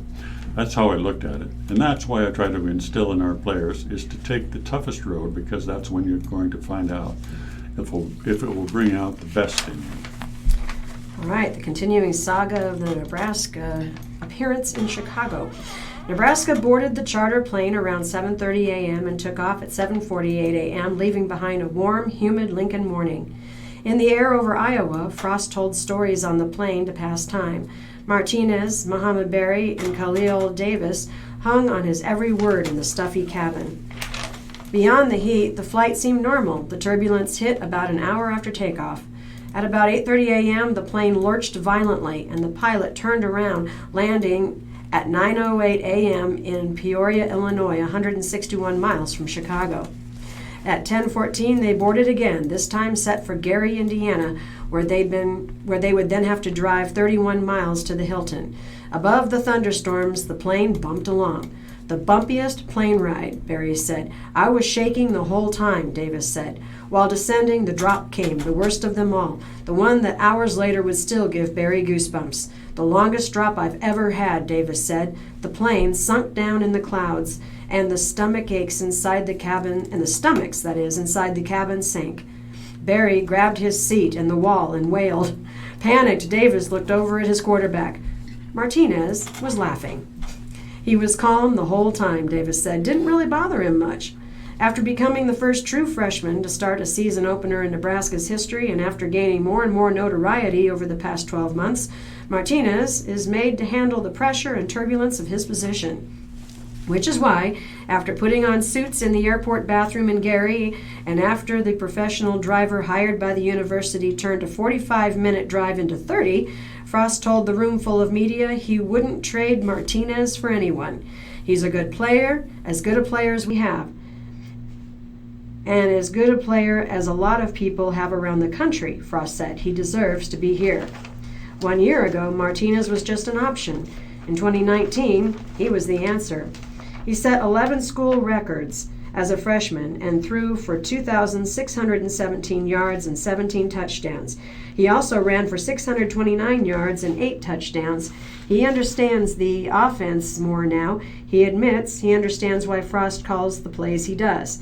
He is, as the Athletics' Bruce Fieldman told the Omaha World-Herald, one of the only reasons Nebraska's projected to be as good as it is. Ravel's status still under review. Nebraska Athletic Director Bill Moose said Thursday that a determination on the Huskers softball coach Rhonda Ravel's status should be buckled up here shortly. Ravel, who recently completed her 27th year with the program, has been on paid administrative leave since at least July 9th. "We've got people both internally and externally looking at some things that may have been of concern," Moose said during a break from Big Ten football media days. "I don't like to break up the furniture unless I know there may be an issue, and I'm not sure of that at this point." Moose addressed the Ravel matter with reporters for the first time since news broke earlier this month. "We have a process where we go through the seniors and really use the whole team and just review the experience they're having in the program and such. We do that in all our programs," Moose said. "I've done these things before. Sometimes retention of a coach was the outcome, sometimes it wasn't." Moose was asked if outgoing players voiced concern about Ravel during the season. "Enough to look into it a little deeper," he said. "I want to make sure any decisions we make are based on accuracy." Nebraska compliance officials have been meeting with players and staff members within the last week, a source told the Journal Star. "As for Ravel, I think she's doing well," Moose said. "I saw her the other day on an airplane. We're looking into some situations that occurred and trying to get a real look back at it before we make any moves. I think she's doing fine and hope we can get everything buckled up here shortly." Moose played on the offensive line at Washington State in the 1970s, a different day and age for student athletes. He said student athletes generally get a lot of better care in this day and age because of a variety of regulations. "You don't even see a 2-a-day football practice anymore," he said. "I remember going 14 straight back in the day." Well, I remember that. "But that doesn't mean I was tougher or better. I have 5 children myself, 2 of them college athletes, and the coaching approach is different," he added. "Those who can't adjust as coaches are going to have a problem." The Omaha Storm Chasers found a way to win another high-scoring matchup with New Orleans on Thursday night. Eric Macias sacrifice fly in the bottom of the 10th inning brought home Chase D'Anad with the winning run as the Chasers earned a 10-9 win at Werner Park. The Chasers had edged the Baby Cakes the previous 2 nights, 9-8 and 11-10. The lead went back and forth throughout Thursday's game. Jackson Flores hit a 2-run home run in the bottom of the 6th to pull the Chasers even at 7-7. Flores has hit safely in set 13 of his past 14 games. Isan Diaz led off the top of the 7th with his 23rd home run of the season for New Orleans. The Chasers regained the lead in the 8th, scoring twice on an error. Omaha was 2 outs away from the win, but New Orleans' Eddie Alvarez homered to left against Josh Staumont, sending the game into extra innings. After Staumont struck out the side in the top of the 10th, Darnad started the bottom of the inning at second base and immediately stole third. New Orleans walked the next 2 batters to load the bases with no outs. Flores struck out, but followed with a fly out to left field, deep enough to score a nod. Brent Phillips, batting ninth, led the Chasers' offense by going 3 for 3 with 3 runs scored. He hit his team-leading 11th triple. Staumont struck out the last 5 batters he faced and earned his first win of the season. The Chasers start a 3-game series against Memphis on Friday at 7:05 p.m. at Winter Park. From Thursday's Major League Baseball games, Sale puts halt to failures at Fenway. From Boston, that was a relief and not a bad start either. Chris Sale and 2 relievers combined on a 2-hitter, and the Boston Red Sox left-hander struck out 12 in 6 innings to beat the Toronto Blue Jays 5-0 on Thursday and earn his first regular season win at Fenway Park in more than a year. Sale gave up both hits and walked 2 to earn his first victory anywhere in a month and his first out at home spanning 14 starts. It's good to see him win a game here, win a game at home, for whatever that means, Red Sox manager Alex Cora said. But the way he did it is the most satisfying thing. Rafael Devers hit a 3-run homer off Thomas Pannone, who matched Sale into the 5th inning before giving up Sam Travis' double and Sandy Leon's RBI single. And the Nationals 13 and the Braves 4. Steven Strasburg hit a 3-run home run and had a 2-run single while pitching into the 6th inning to pick up a win as Washington beat host Atlanta. The Phillies 7, the Dodgers 6. Bryce Harper tied the game in his Philly Fanatic headband with an RBI single, and Rhys Hoskins ripped a 2-run single in the 7th inning to rally host Philadelphia over Los Angeles. Phillies closer Hector Neris, pitching while appealing a 3-game suspension, gave up a solo homer to Alex Verdugo in the 9th. And the Yankees 6, the Rays 2 in the first game, and the Yankees 5 and the Rays 1 in the second game. Manager Aaron Boone got fired up at rookie umpire Brennan Miller in a profane second-inning rant, and New York awoke from a sleepy start to rally past Tampa Bay in the opener of a doubleheader sweep. New York rallied to win the second game and reopen an 8-game AL East lead over the second-placed Rays. In the nightcap, Luke Voigt tied the score in the 5th with a home run, and catcher Mike Zunino caused Charlie Morton to block home the tie-breaking run in the 4-run 6th. Cardinals 7, Reds 4. Tommy Edman hit a grand slam during a 5-run 6th inning, and St. Louis rallied to defeat host Cincinnati. Paul DeJong also homered for the Cardinals, whose outburst helped Dakota Hudson post a win despite managing just 5 innings.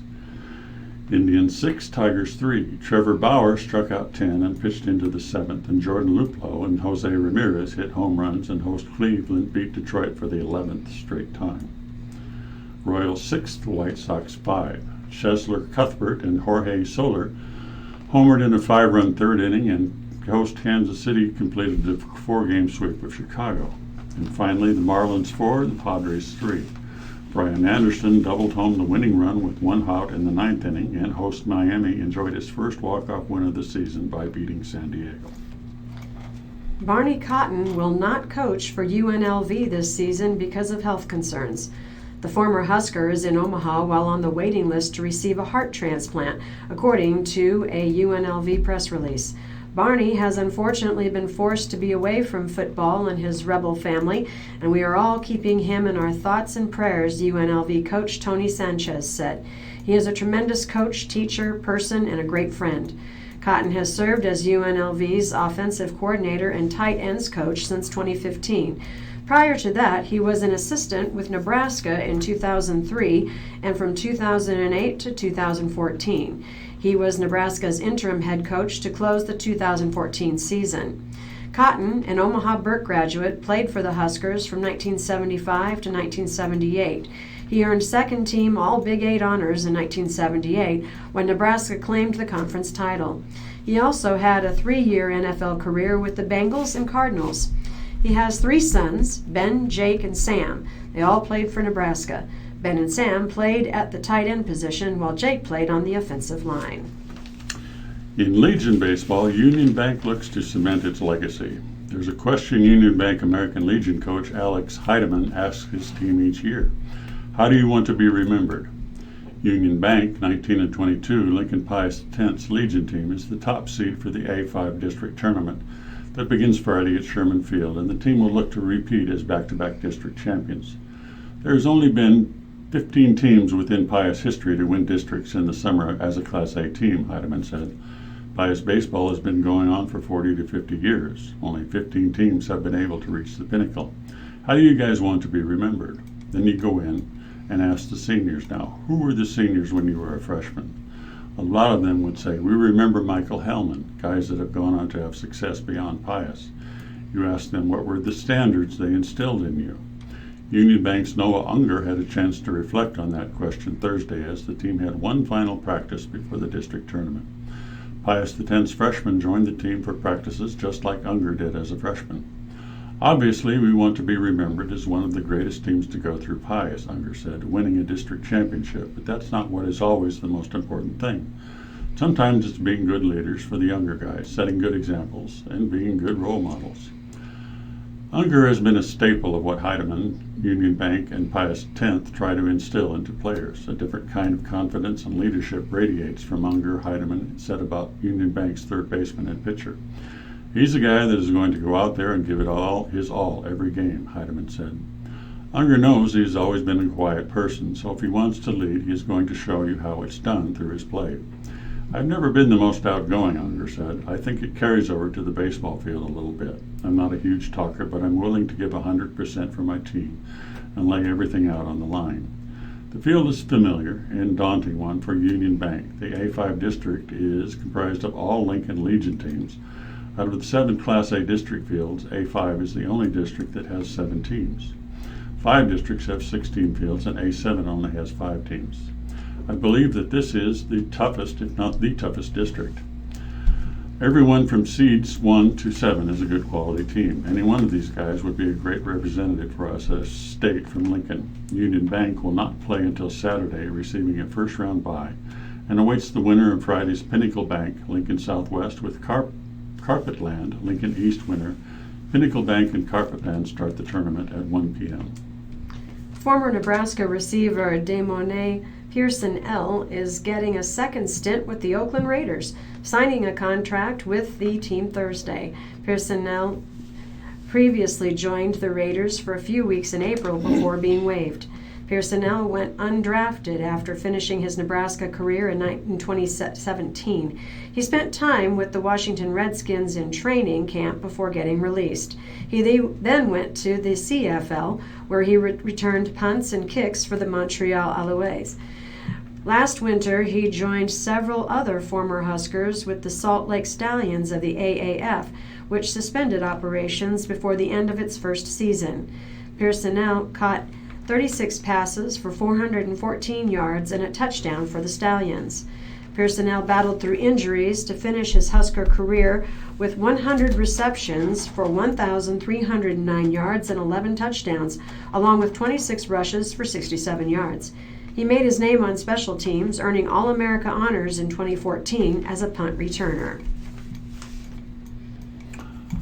Running out of issues here. Okay. Something called the dog dish. Cleburne caps off sweep behind big innings. Thursday, Cleburne 11, Lincoln 2.